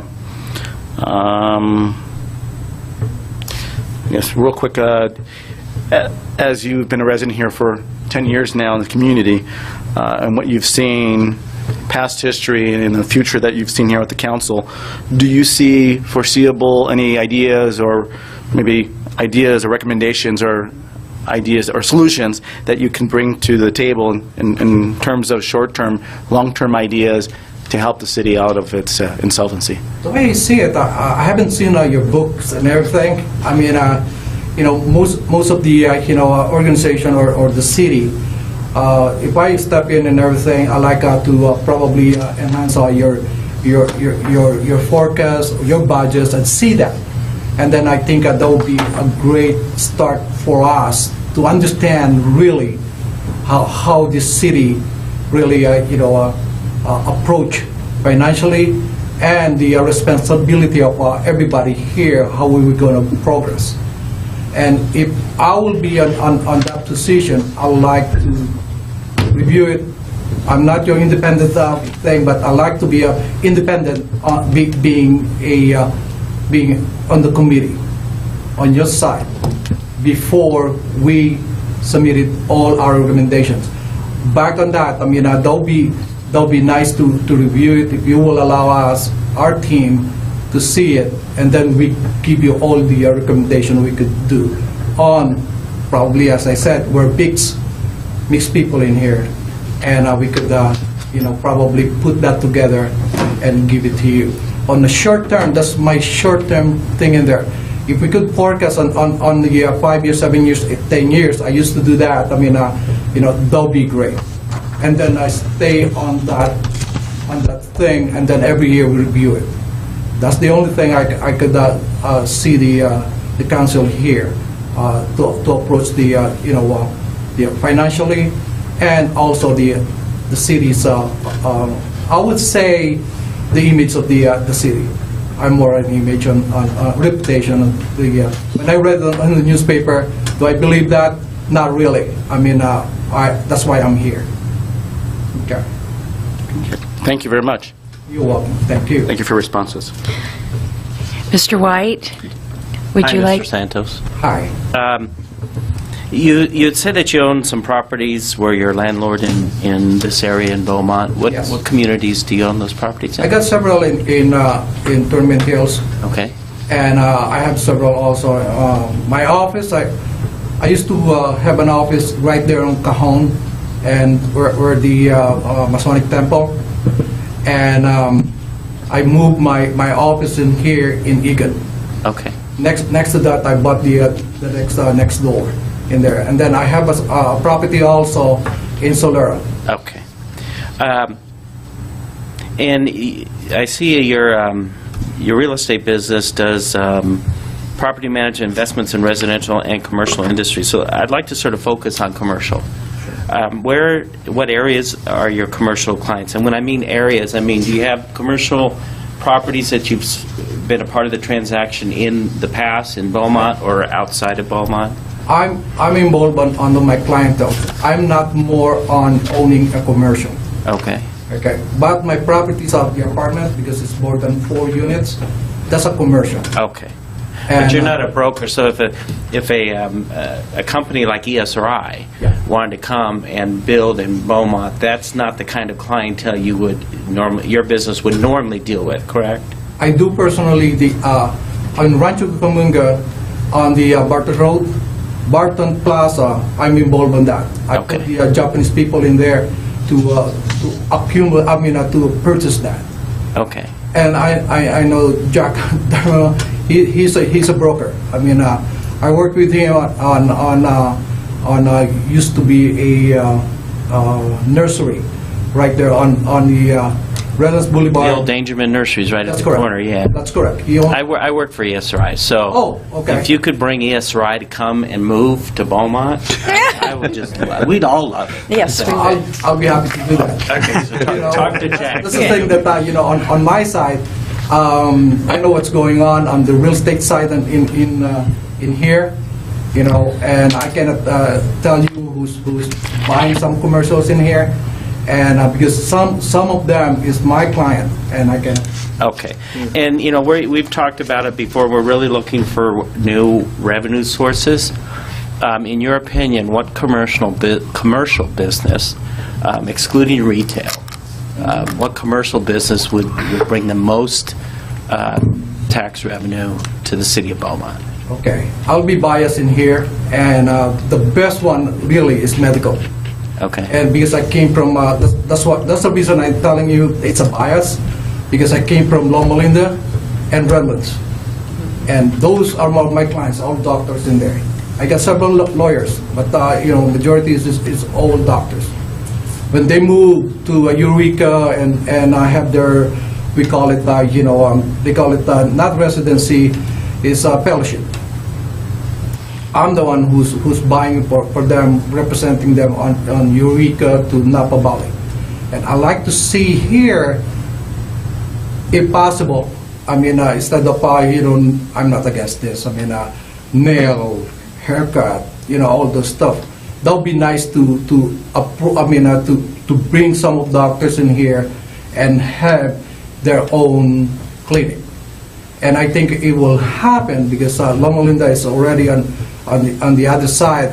I'm happy about that. I mean, I'm not pro Loma Linda, I'm pro medical, okay? But I'm pro business. Okay. And that's the thing that I like to see that on more on medical. Okay, thank you. That's all I have. Oh, you're welcome. Thank you. Thank you. Mr. Laura, questions? Mr. Santos, thanks again for your time. We really appreciate that. You've got an extensive accounting background. Have you ever worked with a business that was struggling and had to bring it back or provide financial recommendations to help turn a business around? The one in there is a Garden Prince. When I started in there, it's only $5 million. When I started there back in 1978.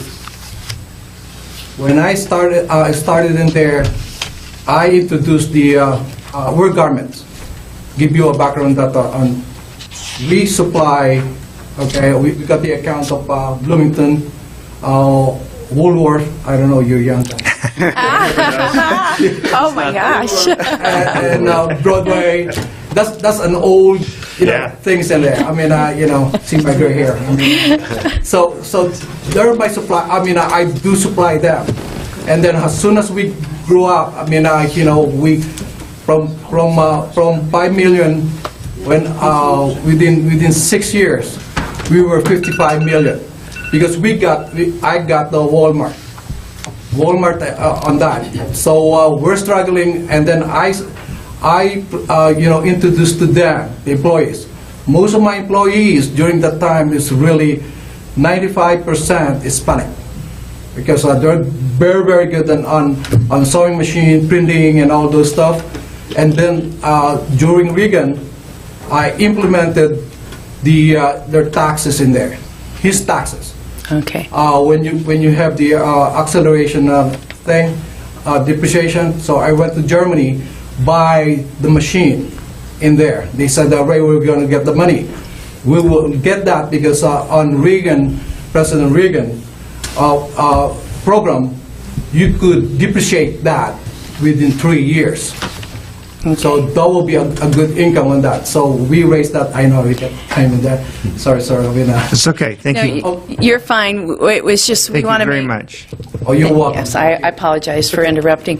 Thank you. And we try to make it fair for everybody, but we wanted you to finish what you were saying. So thank you. I think we got it. Thank you very much. Thank you. Yeah, I'm happy to be here.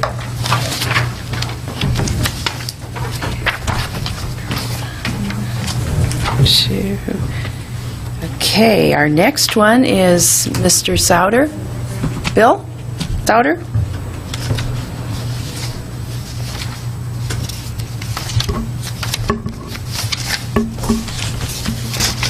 Okay, so you... So that's white.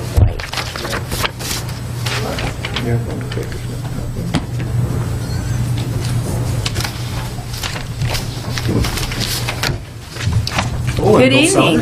Hello. How are you tonight? Great. How about yourself? Great. What we're doing is you have 3 minutes up front if you'd like to share with us about whatever, about yourself, and then we're asking questions after that. Okay. So, go ahead. Welcome. I don't know if you need anything or if I can add to what I had on my application, but I have the things I think might be applicable here is I have a master's degree in business administration, and I've held a position of treasurer in a few nonprofits. And in my engineering career, I worked my way up into management, up to even a vice president of engineering.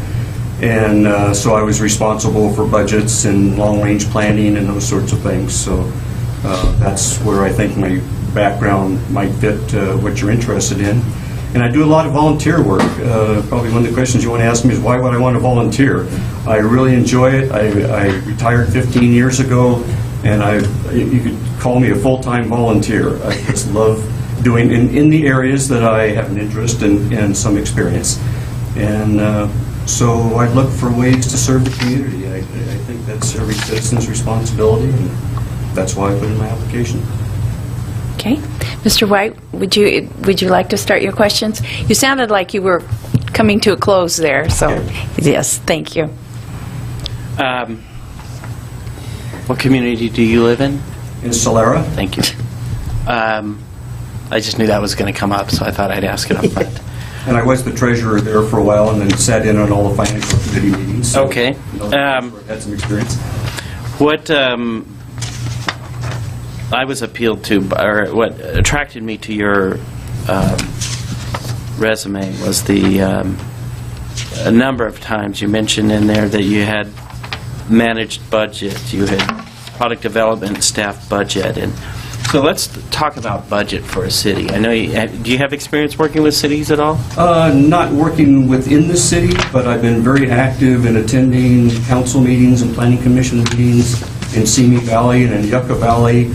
I made about every other council meeting that they had there, and I usually had some input. Okay. I tried to make them positive input instead of screaming at people like happens sometimes. So I have learned a lot about how the city works and sat through budget sessions and things like that. Yeah. What I'm hoping for with this committee is that we don't have a whole lot of former city employees, nothing against former city employees, or county employees, sorry. But just starting at a budget, from a budget standpoint, what is it that you need for, I didn't mean to say former, I'm sorry. I I'm teasing. To start a budget, what are some critical things you need to begin a budget? And so if you could just expound on that. Yeah, usually you'd have a past budget as a starting point. Okay. And you'd have expenses for a previous year or some period of time. And so the process has always been taking a look at what you thought you were going to spend before a previous budget, what you actually spent, and figure out where the divergence was, and then figure out what you need to do to correct. And the kind of work, when I expect you're never going to meet a budget perfectly. Maybe if you're doing something like building a house that's been done 1 billion times, you could probably estimate to the penny what it takes. But I've been in development, developing new technology, products that have never existed before. It's like going to the moon, and all kinds of things pop up that you didn't expect, so you have to kind of plan for that. The city, I would expect, has ongoing activities, so you probably have a pretty good base as to what things you spent money on and how much that you've spent in the past to figure out what your new budget should be. You know, that's really all I had. Thank you. Mr. Laura? Mr. Souter, thank you for your application. I appreciate this. You have an engineering background. Yes.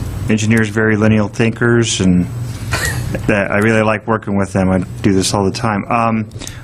I'm not quite a nerd, though. I'm a little bit out of that reputation of engineers, but yes, I admit I'm a linear, logical thinker. There you go. And man, no disrespect. Great.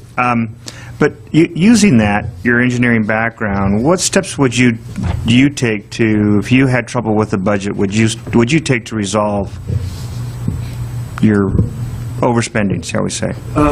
Well, see if we can figure out why it happened. Did it happen because there was nobody could have anticipated something happen, or is it just that you're spending a little bit more money than you expected, not making progress? Every kind of project that I've been involved in, there's always alternatives.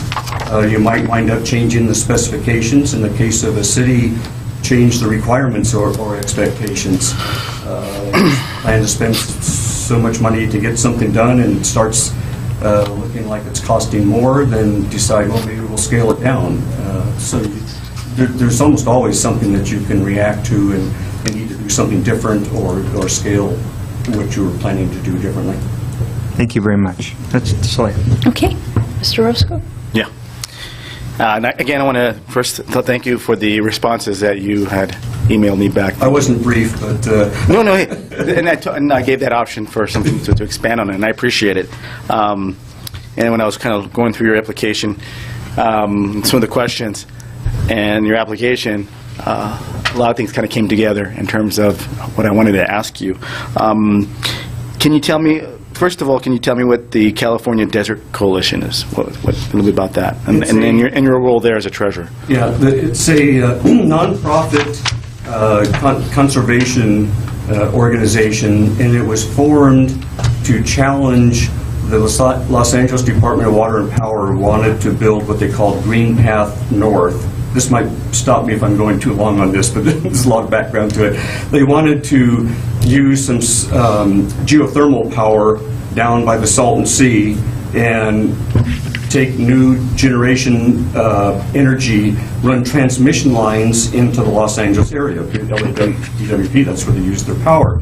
But they had the capability of using Edison power lines along the I-10, but they wouldn't make as much money as they did that because power companies make their money on their transmission more than the distribution. So they wanted to run transmission towers, your huge towers like we have out here, adjacent to Joshua Tree National Park through the Pipes Canyon Preserve, the Morongo Preserve, and several Indian sites that were sacred. And we took a look at what their options were, and these are all artists and environmental people up in that community. And so we just challenged LADWP and said, you don't need to do it there, there's other options. And after several years, they finally gave up, so we think we had something to do with that. The position of treasurer on that was, all the revenue was donations and fundraising. And it was, we had, there wasn't a real difficult problem in balancing the budget there. I mean, we just looked at how much money we had and then planned on what kind of advertising and things that we could do to get people's attention.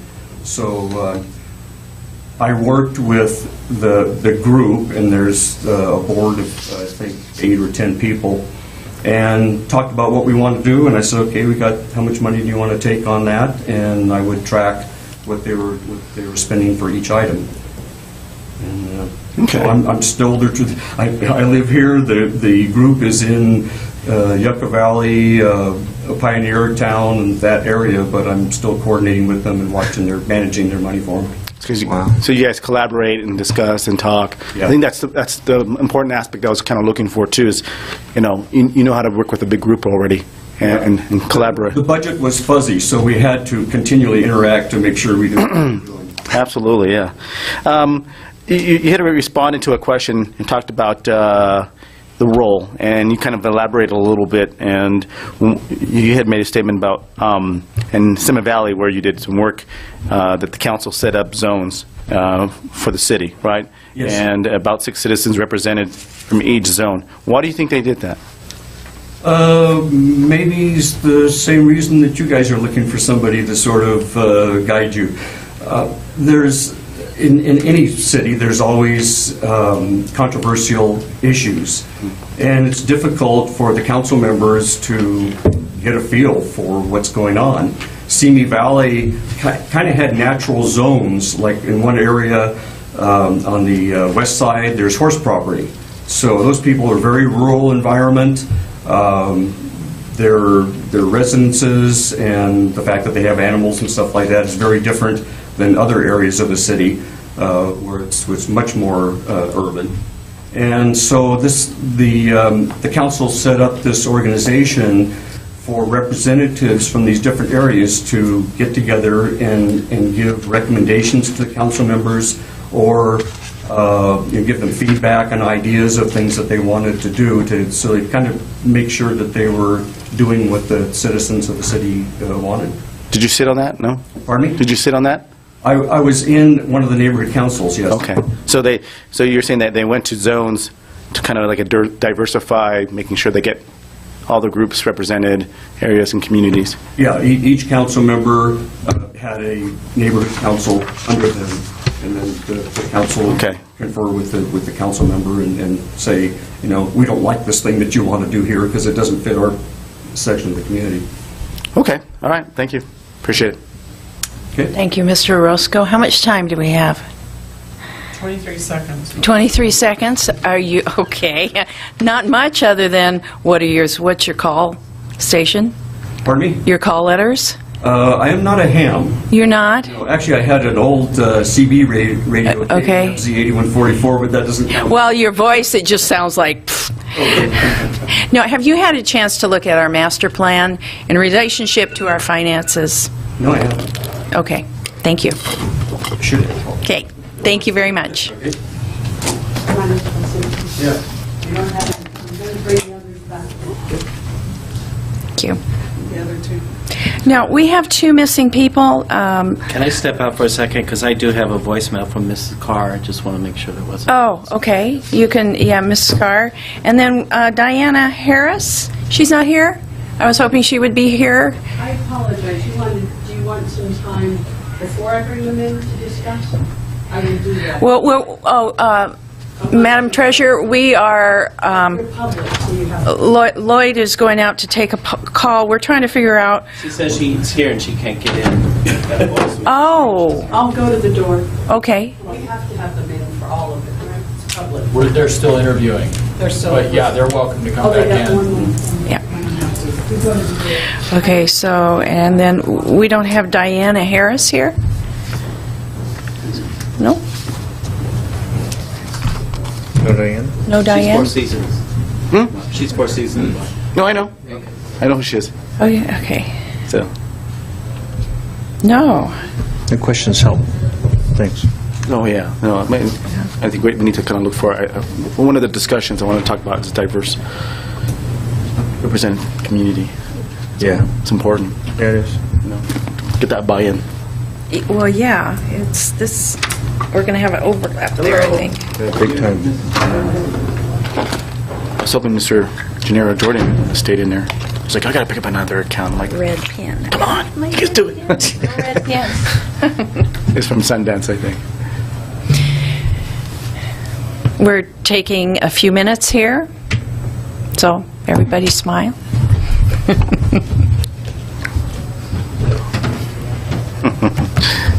I've done good. I haven't coughed. I will when I leave. I'm just asking.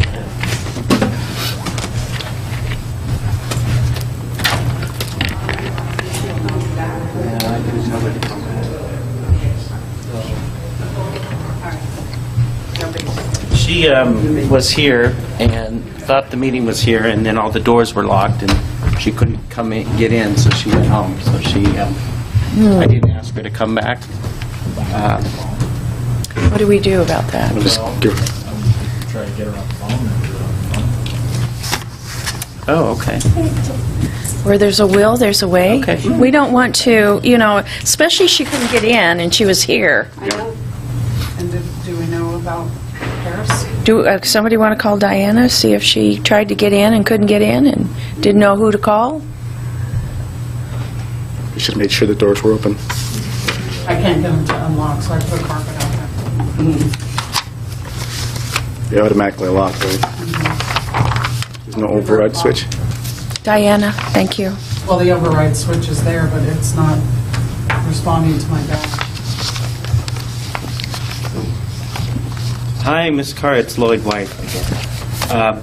We thought we'd interview you over the phone. Will that be okay with you? Okay, so it may take us a minute or two to get this set up so that it works properly. So hold on one second. Should I just put a microphone here? Speakerphone? I do.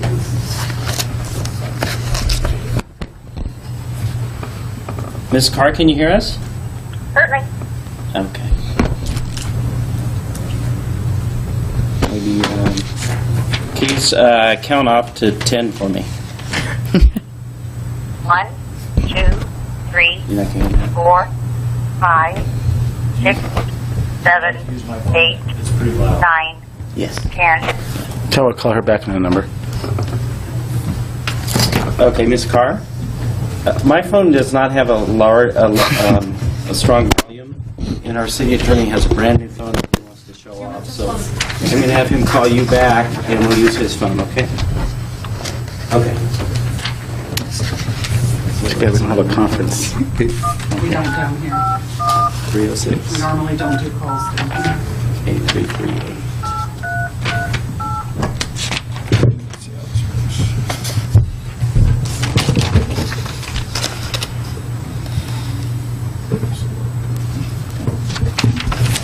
Is that what I told you, 8338?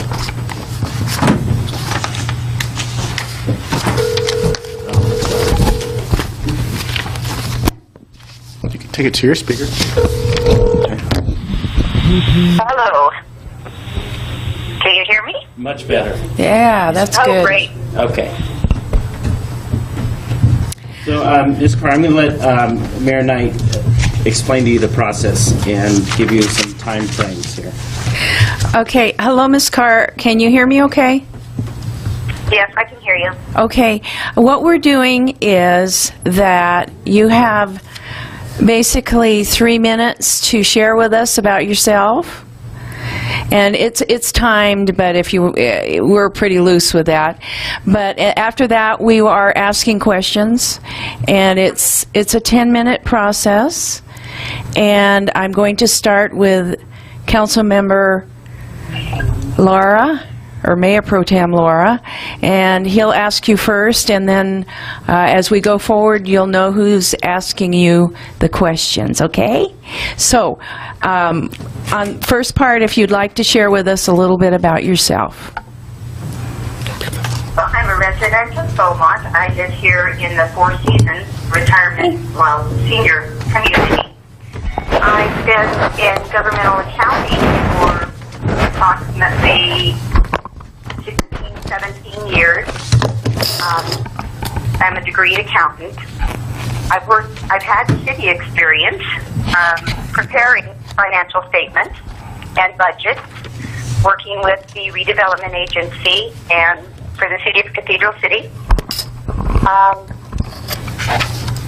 3 minutes. I don't talk very much about myself, so that's about it. Okay. Really. We're not pushing that on you. How about we start with questions, if that would help. Mr. Laura? Ms. Carr, thanks so much for your application. I appreciate you taking the time to want to be a part of this. Have you ever served on a committee at any time? And if so, what was that committee and what was your role? No, I have not served on any committees. My experience has been directly with staff. Working with accounting staff. Any committees outside of work? No committees outside of work. Okay. The purpose of, or the intent of the Standing Financial Committee is to act as an advisory, act in an advisory capacity to the City Council, and work to promote enhanced fiscal responsibility, accountability, integrity, and to recommend fiscal and investment policies for City Council. If you could pick one item to enhance the city's fiscal responsibilities, what would that be? If I had to pick one thing that would enhance the city's financial responsibility? Yes. That we pick one thing.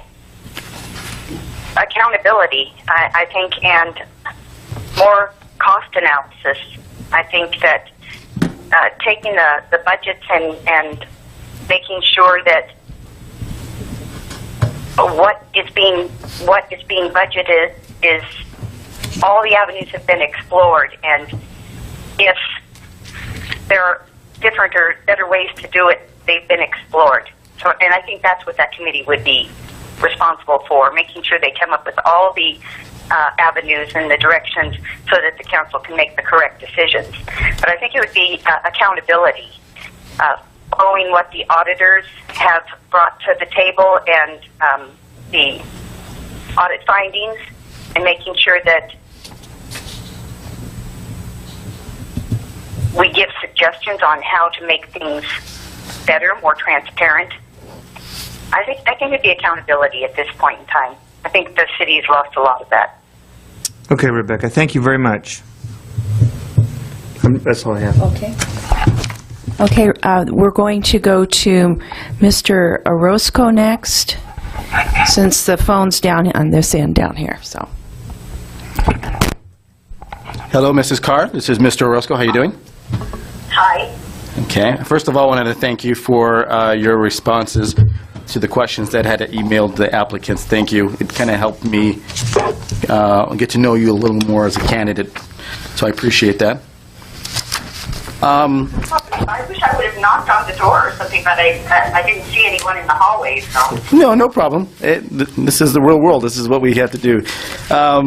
So I had the opportunity to take a look at your responses as well as as along as with your resume. I'm very impressed. And Councilman White also made aware, which I kind of looked up your address to see where you lived. But so you lived in Four Seasons. How long you lived in Four Seasons? 2 years. 2 years. Okay. Did you live? I'm sorry. Go ahead. Before that, I did still live in Beaumont. I've lived here, 15, maybe longer, 20 years. Okay. And I noticed that you have quite extensive background in accounting with the county. Yes. So, how long have you been an employee with the county? With the county of Riverside, since 2003, maybe. I think about 14 years. Okay. And it's all been in... Okay. And it's all been in the role of government and accounting, correct? Well, the first part was in the property tax division, and I was dealing with the redevelopment agencies, the fixed charges, and that part, property tax. And then the last probably 10 or more has been with the transportation department. We built the roads and bridges and walkways and roundabouts in the fiscal unit, and I'm the fiscal manager for that department. Okay. Well, one of my questions is going to kind of relate to kind of a little bit of ideology in terms of where you see the city of Beaumont kind of going fiscally. I mean, if there's one thing that, because part of the committee is to advise on investment for our future here for the residents of Beaumont. And looking at our budget, I'm sure you're probably aware of our lack of funds toward our sidewalks and streets and our roads, our pavement of roads. Having that mindset, finding that, I mean, how do you see having a priority in terms of if we do find funds or we have an ability to invest in our community, what do you see as the primary investment in our community? What do I see? I'm kind of thinking that what you're asking is, do I see a project that needs to be done in the city that hasn't been done, possibly? Yes. Okay.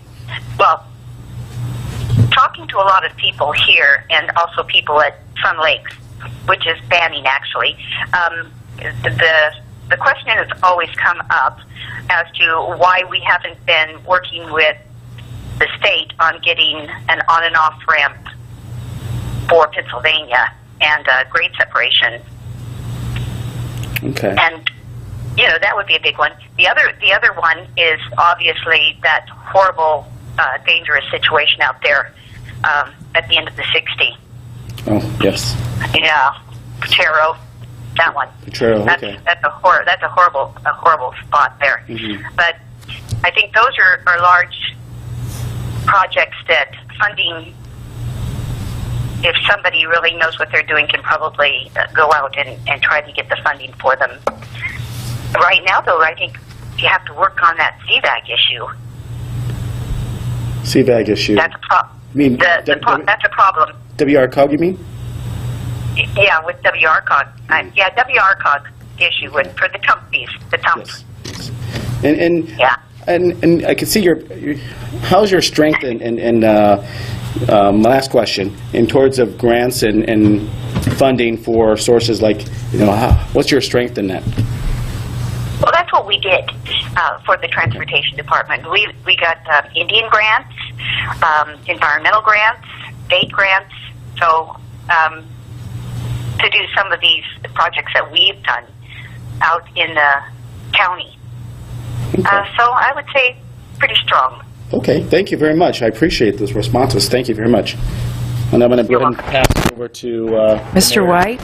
Well, myself. We're going to pass you to Mr. White here. Hi, Mrs. Carr.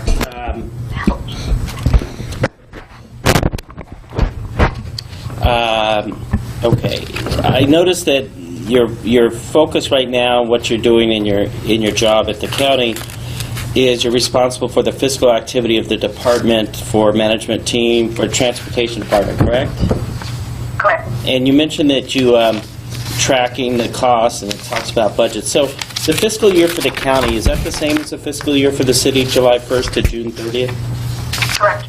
Okay, and in your role in that position, can you just sort of give me a quick scenario or understanding of how you follow the budget, when you realize that the budget is you're not meeting the budget, the process that you go through with your team, And sort of, one of the things that we're looking at here is we're, for the first time in a long time, we're under a really strong budget and trying to determine, at what point we review where we are and then how do we make adjustments. So if you could just speak to that for a couple of minutes, I'd appreciate that. Well, first of all, what you have to do is go back and look historically what things have cost and how the cost of living increases those necessary costs. What's necessary and what's not necessary. If you've got a cost that's absolutely necessary, and then you've got to start thinking out of the box. How can we make this particular line item or cost more reasonable and still serve the people of Beaumont?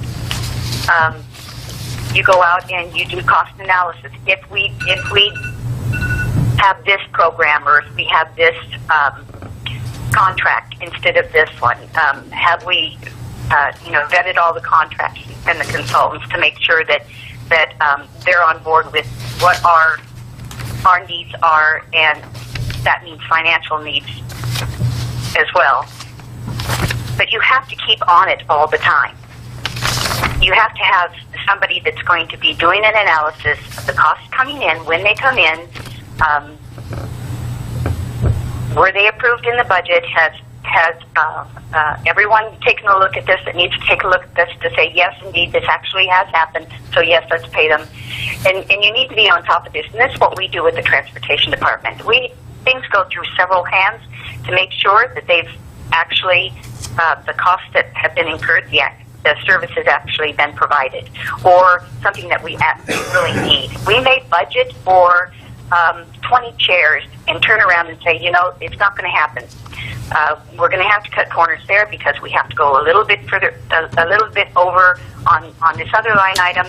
So it's the budget is just a guideline, and it's a legal authorization to spend.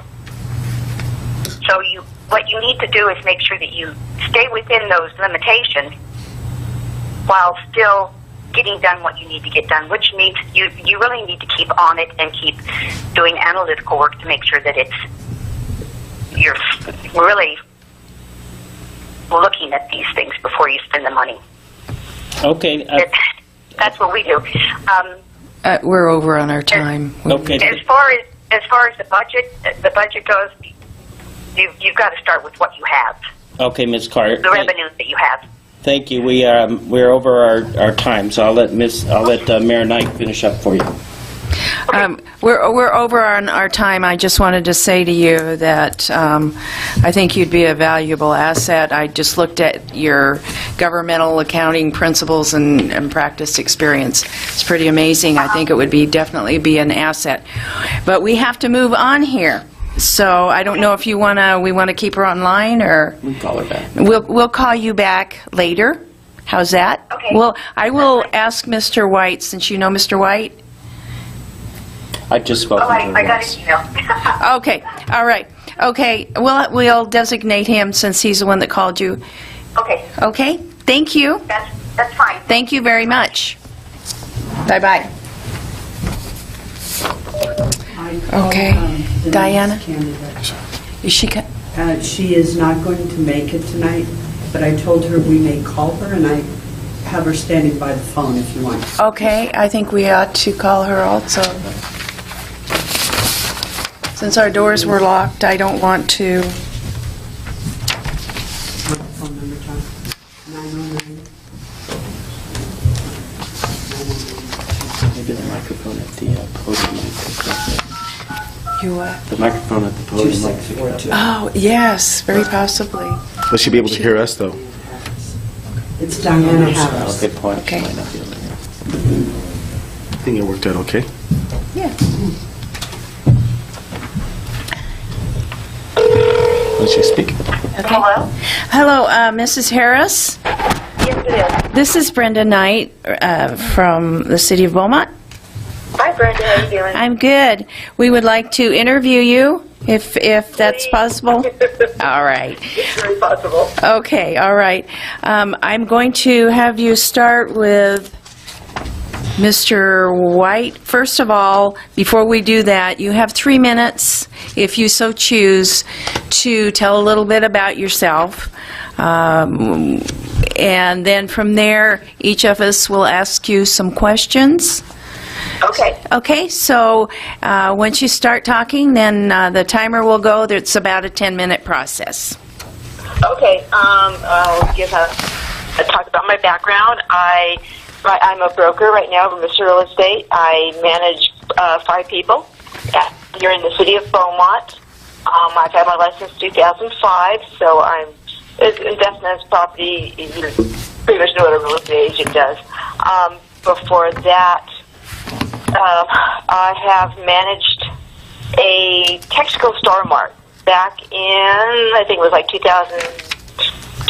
or 1998. I can't remember my time frame. Anyways, it was down in Moreno Valley, and it was at the time when they had a Del Taco, a Subway, and I think it was Baskin Robbins, and the food court itself. And so I managed the whole operation. It was like about 30 some odd people, and I was in charge of the operations of the store and ordering and daily management of the store. And before that, I had a video store up in San Jose. Did that for quite a few years until Blockbuster came in, so we decided it was time to sell. And gosh, I don't know what to say. Okay. Well, we can move to questions if you'd like. Okay. All right. What we do, we're passing the phone down, so it'll take a few minutes here. Well, not really, just a few seconds. Hi, Ms. Harris. Thank you for your application. I appreciate that. Thank you. I'm interested in your real estate business. So, okay. You've been in Beaumont in real estate for about 4 years, correct? Actually, since 2005. I was a real estate agent in 2005. I got my broker's license in 2012. And how long have you been licensed broker and doing business in the past? Okay. I started in the past in 2005, and that's when I got my real estate license. Actually, it was in Calamasa. And then after that, Mr. Real Estate is a family-owned, belongs to my brother-in-law and his father. And main office is in Glendora. We have our satellite out here. So from 2005 to 2012 is when I got my broker's license. So, okay. And still practicing with Mr. Real Estate today. Okay. And are a lot of your clients from out of the area looking to move to Beaumont? My clients are, it's mixed. Okay. It's mixed. I have a lot of coming from out of town, mostly LA County, that come out here to Beaumont. Okay. And do you have to address with your clients that are coming from outside the area the additional costs that the Melrose and the CFDs present on their home? And how do you discuss that? Okay, this is what I do. Actually, I've done a blog on the CFDs here in Beaumont. So I've gone through the information that you guys have on your website, plus the Riverside County. So with the CFDs, I went back to, let me see, they came in like 1998, and then for each development, I've gone through and I've done all the paperwork on it. I've learned a lot of stuff. So when people come in, like say Seneca Springs or to Sundance or Oak Valley or Three Rings, I can tell them pretty much what their the special assessment is going to be, plus their property tax. So I like to do that because if they're approved for a certain amount of money, that CFD can throw them out. So I like to make sure that anytime I show a property to anybody that's coming in, I include the property tax along with the CFD in their information so they're aware of what they're going to be, what they're looking at, and if they can afford it or not. Okay. That's all the questions I had for you, Ms. Harris. Thank you. Go ahead, Mike, since you're right there. You'll be talking to Council Member or Mayor Pro Tem Mike Laura. Okay. Good evening, Ms. Harris. Thank you for your time and energy this evening. I appreciate it. Thank you. The ordinance that we put this committee together under is Ordinance 1062, and the purpose and intent of this Standing Financial Committee is to act in an advisory capacity to the City Council. and to work to promote enhanced fiscal responsibility, accountability, integrity, and to recommend fiscal and investment policies for the City Council. Keeping that in mind, if you could pick one item to enhance the city's fiscal responsibilities, what would that be? Gosh, I'm sitting here listening to everything you just said. I'm taking it in. I'm thinking, okay.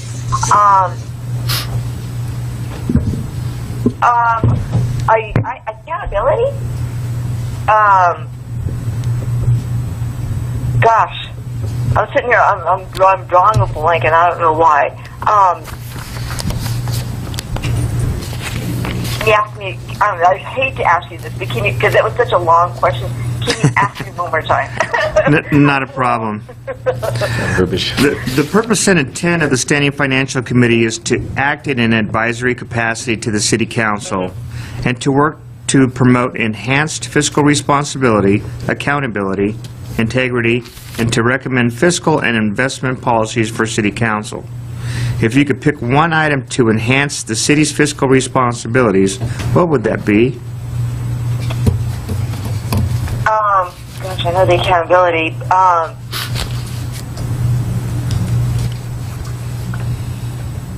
Gosh. There's no wrong answer. There is no wrong answer. No. Okay. Opinion.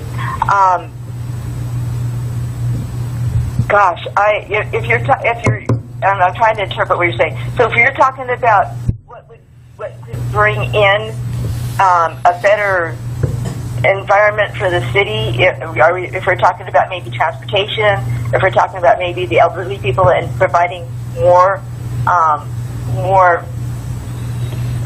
like transportation and just some more things for the elderly in this community, because we have such a large space just over here in Solera.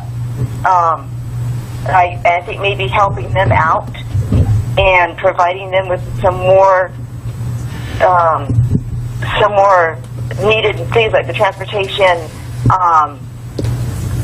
Just think. I don't know if that's exactly what you were looking for. Just looking for. Do you have any suggestions to help the city financially? What would you look at as far as budget goes? Oh, okay. Well, you know what? What I'd be looking at would be, was it necessary? Okay. You know, the city, when it was thriving, it had a lot of money, and it spent a lot of money. But if you're not prepared for the downtimes and you're overspending, always want to save as much, you want to save more than what you spend, in my eyes. I always like to, have something to fall back on.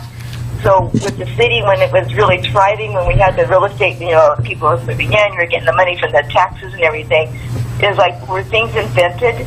Because now you had more business coming into the city, were things put into place to spend that money. I'd be looking at what's necessary, what's not, what is the fat of the budget. Okay. Thank you very much. Okay. I'm going to pass you to the mayor. All right, thank you. I'll just ask you a couple of quick questions here while I have the phone. It sounds like you understand our Mello-Roos very well, which is it's a bit unusual. And I did go and I looked at your blog, and I appreciate you there and being upfront with people so they understand what it is. Being in the real estate world, have you looked at our master plan for the future at all? Oh my gosh, yeah, I've looked at your master plan since the day I moved out here. I've been looking at it. And that's part of the highlights that we give our buyers that are coming out here. We say, we let them know that, we have the shopping, the infrastructure is here. We're looking for the commercial to come in, to better help the community, to bring more money to the community, which is going to provide more services for the community. So even, I let them know that, in the future, I'm hoping soon, between the 10 and the 60 freeway, where we're supposed to be having that market center going in. And, I know that over there on Highland Springs Road, that piece or that land is in the middle between the housing and the Walmart area. eventually there's going to be more retail coming in there. We try to make sure that when we bring buyers in here, that we kind of give them a well-rounded picture of the community. Not only, the real estate, but the schools.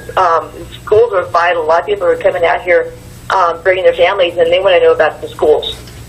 So that's a big chunk of information we also give buyers. Besides the Melrose, because that can make or break a deal.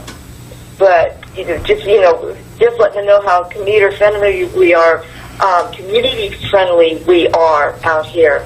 And we're growing, but we're being responsible. You can see Beaumont's responsible, and its growth. It doesn't want to explode at the seams, but it wants to make sure that the families still have the outdoor space to enjoy. Okay, thank you very much. I appreciate your answers, and I'm going to pass you over to Councilmember Orozco. Okay. Hello, Mrs. Harris. Hi. Good. Councilman Orozco, how you doing? I'm doing well. How are you doing? Good, good. So I'm going to finish up with a couple of questions. One, I'm going to try to go back a little bit, kind of bounces off of one of the council members' questions here. You talked about, I know you're a real estate agent, and you've been selling homes. What's your feeling with, well, let me ask you this, and we can start with this question. What do you think, or what's your reason or understanding why people want to come to Beaumont and buy a home? People like to come to Beaumont because of the small town feel. Our schools are a big draw. And we make sure we tell everybody because they've got kids about the schools. We make sure, that they know that the education is out here and their kids are not going to be lacking. It's not like, people come out here and they think, oh my gosh, my kids are going to have to go out to Redlands because the schools are not the same. But our schools are, every bit as good as Redlands. The things to do out here, the sports for the kids, the community environment that does bring a feeling of belonging. Okay. And then just to piggyback, just to finish up real quick about the CFDs and the Melrose. I know Beaumont's very special, in particular when it comes to that.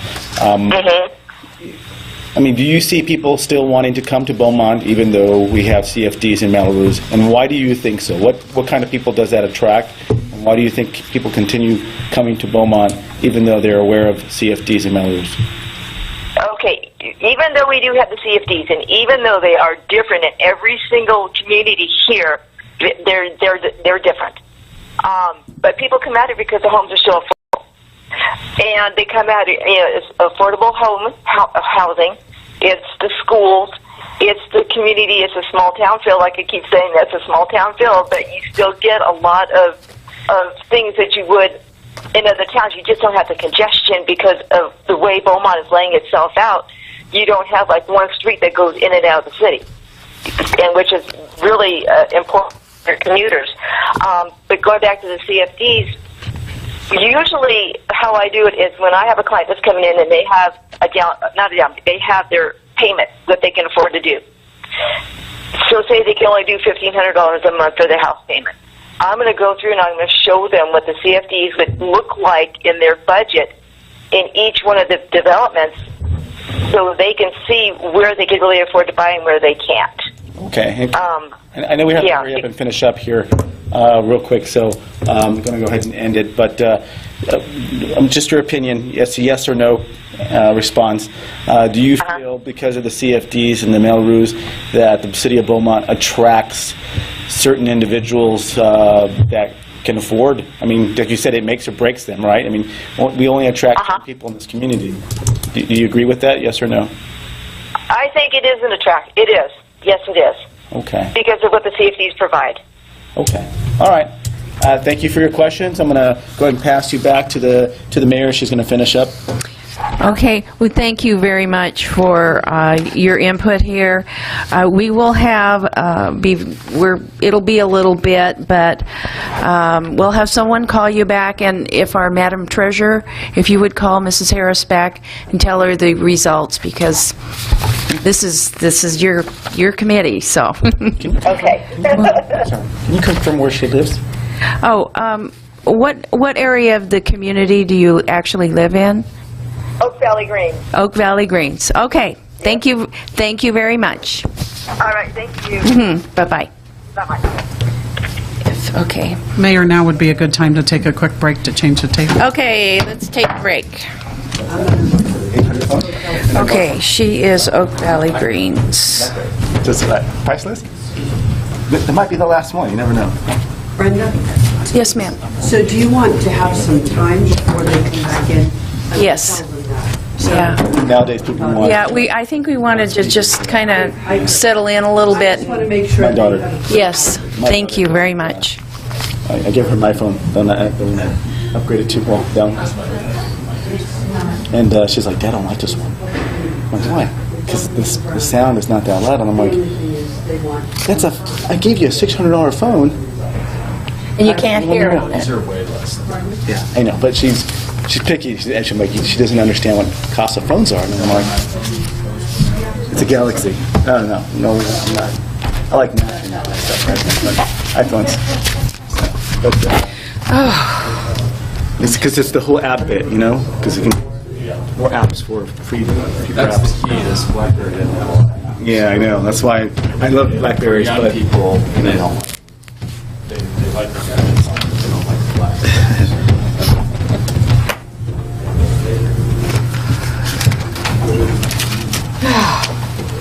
Almost there. So who we have left? We're done. That was our last one, and It should be 8. I think we talked to 8, didn't we? Oh, did we talk? We talked to all of them. She was the last one. That's right.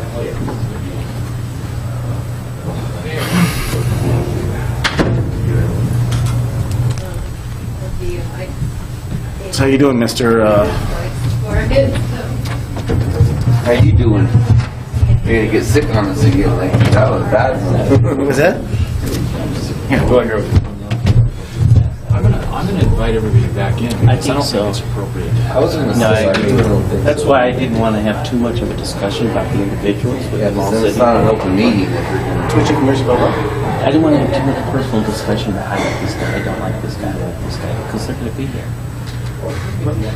I think we can do it with the ones that we like and make a selection. I think we can go through this real quick. That would eliminate, you know. I think I already made my case against that. I thought we agreed that that wouldn't be the way to go. We'll talk about that. Why can't we just pick, like, well, we can start with, like, you can start. Give us the two people that you really like. You can start. It's not I mean, about we don't that. really need to discuss them all individually. I'm just saying that, we'll talk about individuals here. And we may find that our top 2 or 3 are the same, so let's get them out of the way. We know about 2s, right? 4s, 3s, 1/2s, 1.5s, whatever you want to do, Mark. I'm just trying to No, I know. do it by ones. That's what I suggested originally. You didn't like that. But there's 8 people. It's not going to take that long to do it by ones. How long does it take to say, I motion for this, I second it, we vote? Maybe a minute? We spend 8 minutes going through 8 people. It's just my thought.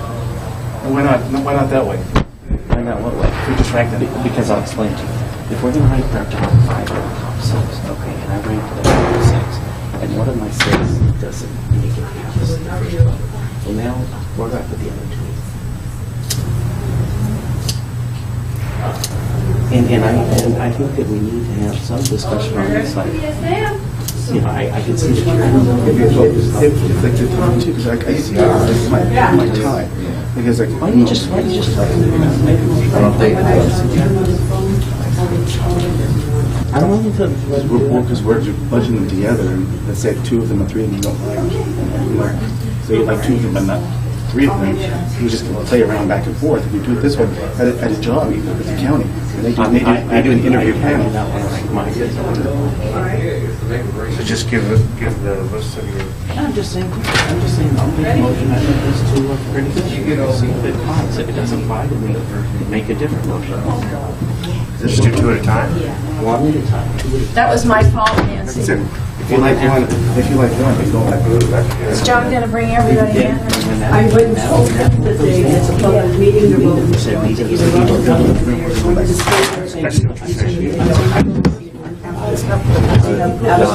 I don't want to do that to you guys.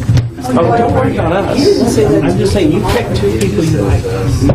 I don't like to do it that way, but But you know what? I will do that. It's organized confusion. You want them all? We follow I don't want to. follow the lead of our attorney. We can't. Yes, sir. John, you want them all in, correct? Well, I just told them they're welcome. Is it warmer in here? Man, it's cold out. While the door's open. Oh, yes. I know. I can't get the door so long.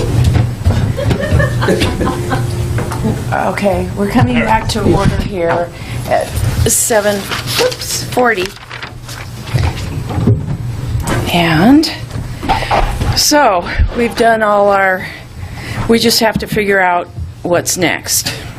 Mayor, may I make a suggestion? Yes, sir, you may. I think what we could do is, and I'll be happy to be first one to go, is that I could nominate someone that I'm comfortable with and see if that person gets a second, and then I guess we have to have 3 votes. It can't be 2 and 2.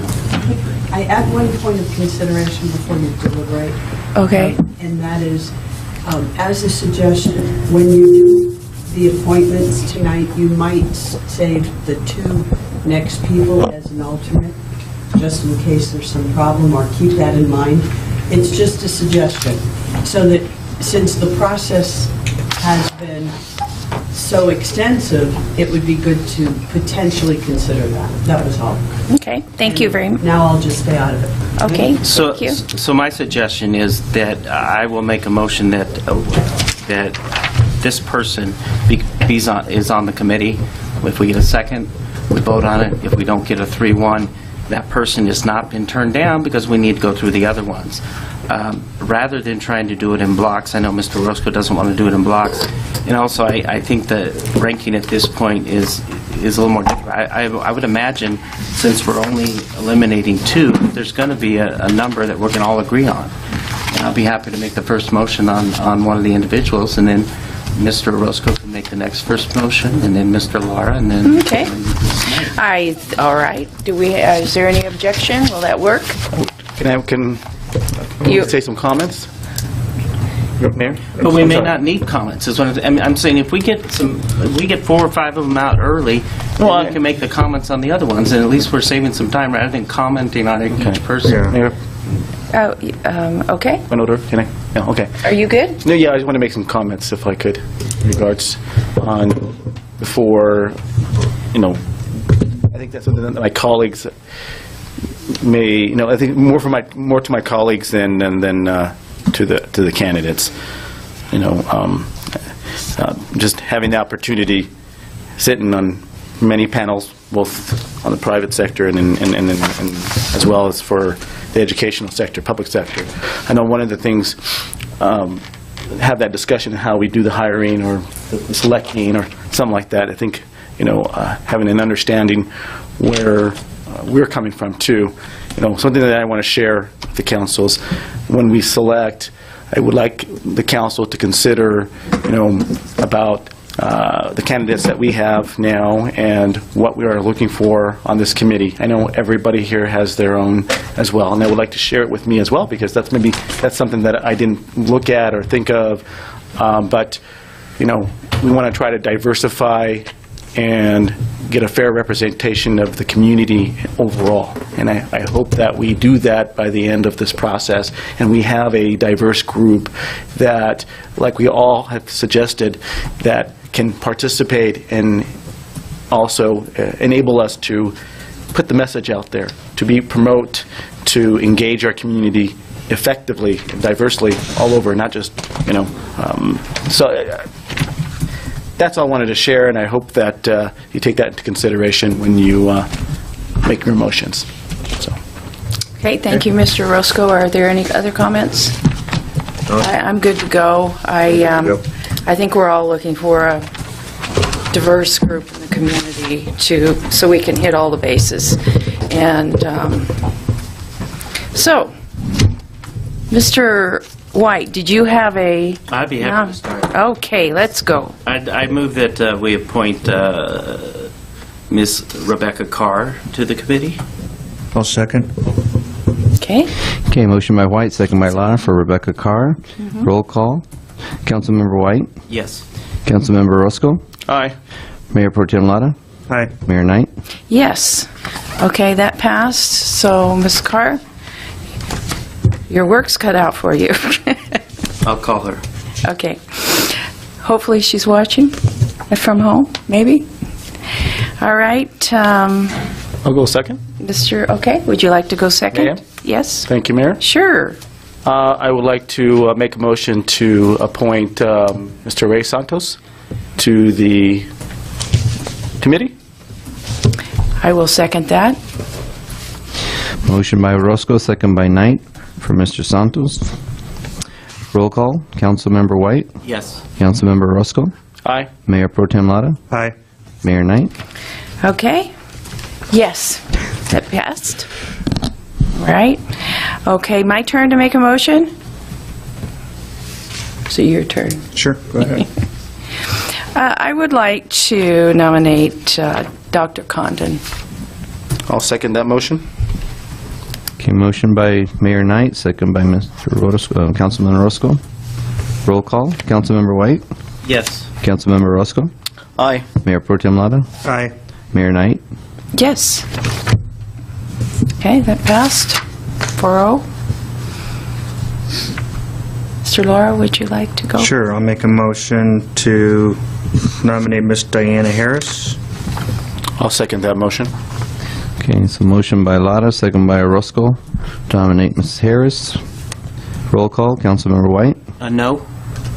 Councilmember Roscoe? Aye. Mayor Pro Tem Lara? Aye. Mayor Knight? Yes. Okay, that was 3-1. Okay. You want to flip for it now? Flip for it. How about you? Your turn. Okay. I nominate Bill Suter.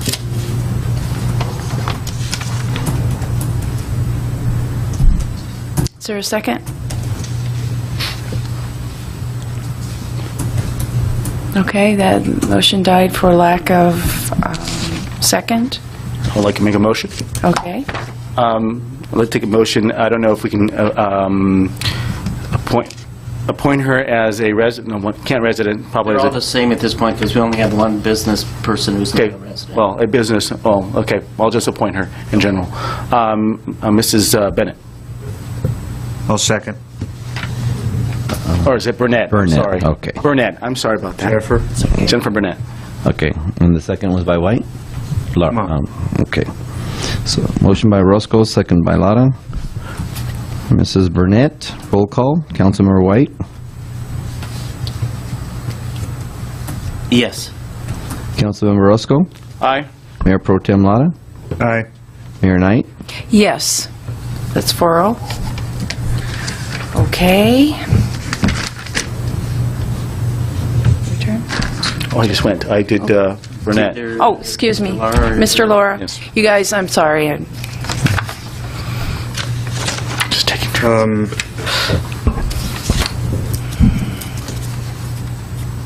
Nominate Elaine Morgan. I'll second that. Okay, motion by Lara, second by White to nominate Morgan. Mrs. Morgan, roll call. Councilmember White? Yes. Councilmember Roscoe? Aye. Mayor Pro Tem Lara? Aye. Mayor Knight? Yes.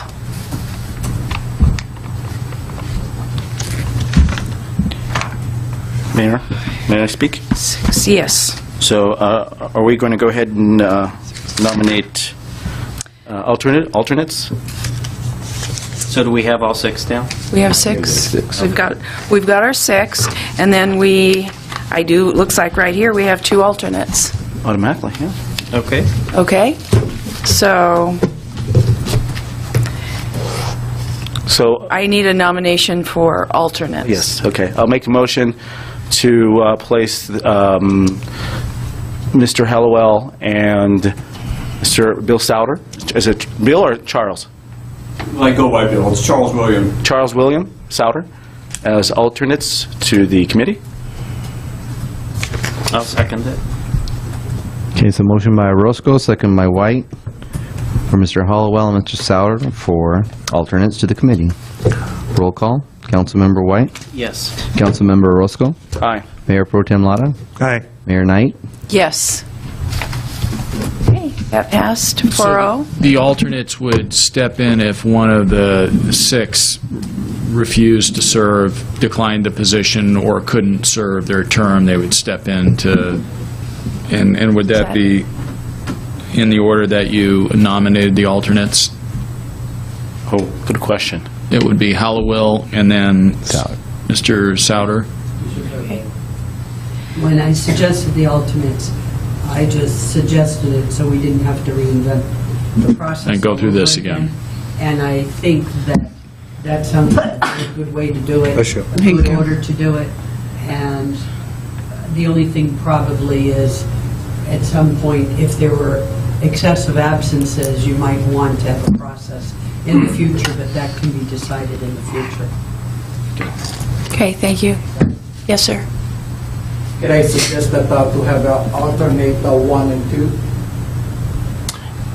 Yeah, I Alternate understand 1 and what 2. you're suggesting. I'll make a motion that Mr. Hallowell is the first alternate.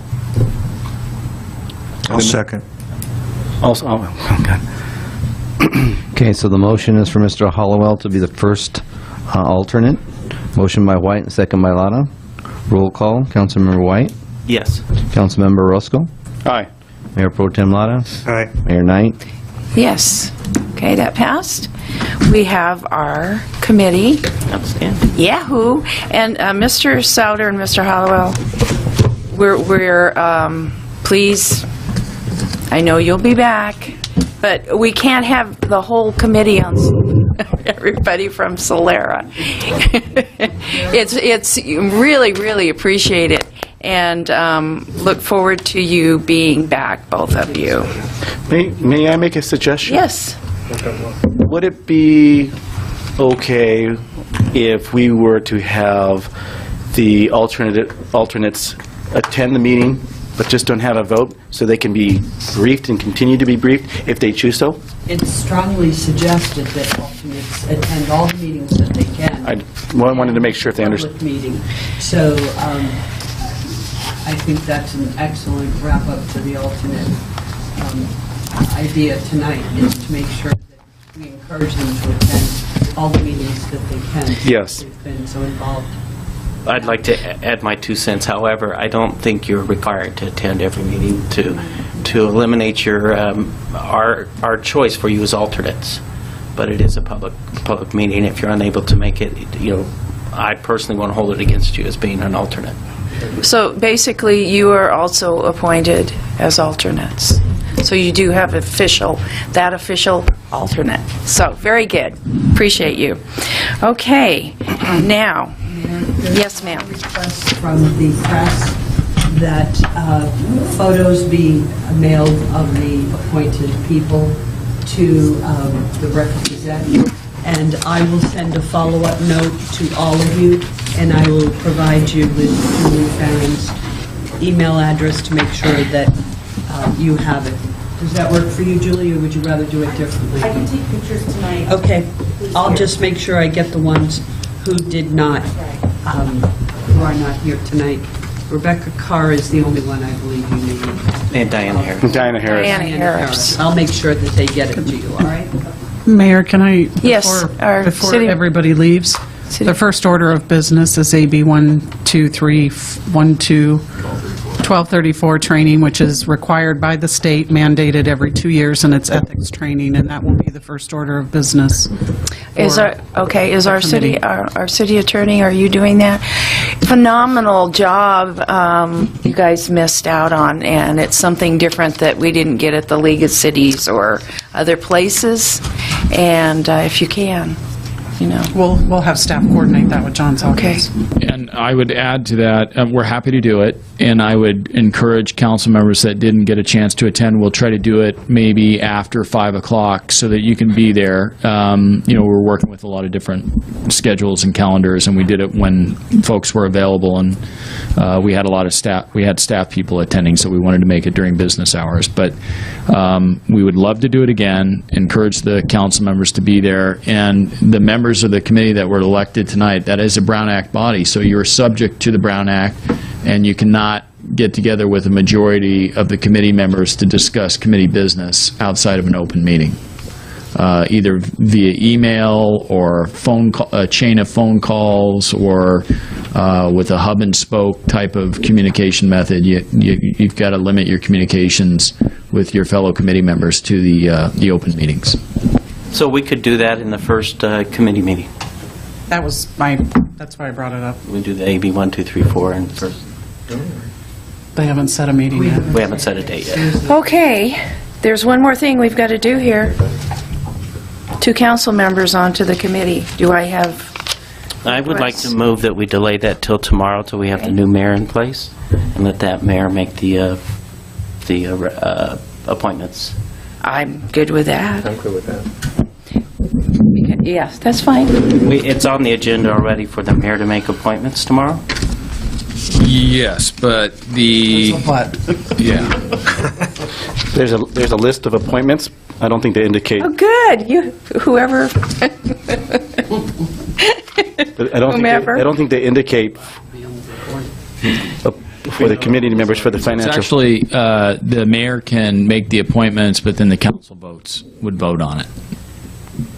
Is that what is that how? It's the way we set up the Standing Financial Committee. It's a council selected committee, so it's the whole council. Let's just, why don't we do it tonight, since I'm not telling you what to do. Councilman Fox is not here. Yeah, he won't be here tomorrow. Yeah, the ordinance reads that there's created a Standing Financial Committee. The committee shall consist of 9 members. There's 9 voting members, and the city council shall appoint the members of the committee. It didn't say, because I know we discussed that specifically in the meeting, that the mayor would be making those appointments, because we just assumed that the mayor made all those appointments. Yeah, that's what's in the ordinance. This is the only committee that has an ordinance. Mm-hmm. Okay. Okay. And that might, it may be just this one committee that's different. But you can have the mayor make the appointment and then just ratify, to endorse Can we it. do that tomorrow? Is there anything stopping us from doing it tomorrow? Is it on the agenda tomorrow? Just continue. It's not on the agenda. Mayor appointments are, but not this one specifically. Well, what I wanted to know is who wants to sit on the committee, and then I would like to. We can move among ourselves and figure it out right now, since it's in line with our ordinance. I do. I would like to also. Okay? We have 3. We have 3 that want to do it? Okay, so, so you want me to make a motion? You or I'll make a motion for one candidate. Okay, To nominate Lloyd White. I'll second that. You're going to be really confused. Okay, so we have a motion by Laura and a second by White. Second by me. Oh, second by Knight. White. For White. You're really going to... Well, Yeah, I know. Okay. And then we vote on it. Okay. Roll call. Councilmember White? Yes. Councilmember Roscoe? No. Mayor Pro Tem Lara? Yes. And Mayor Knight? Yes. Okay. I'd like to nominate Mayor Pro Tem Lara to sit on that committee as well. I will second that.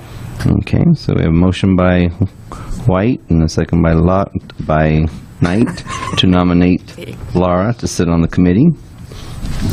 Roll call. Councilmember White? Yes. Councilmember Roscoe? Aye. Mayor Pro Tem Lara? Aye. Mayor Knight? Yes. Okay, so that business is done.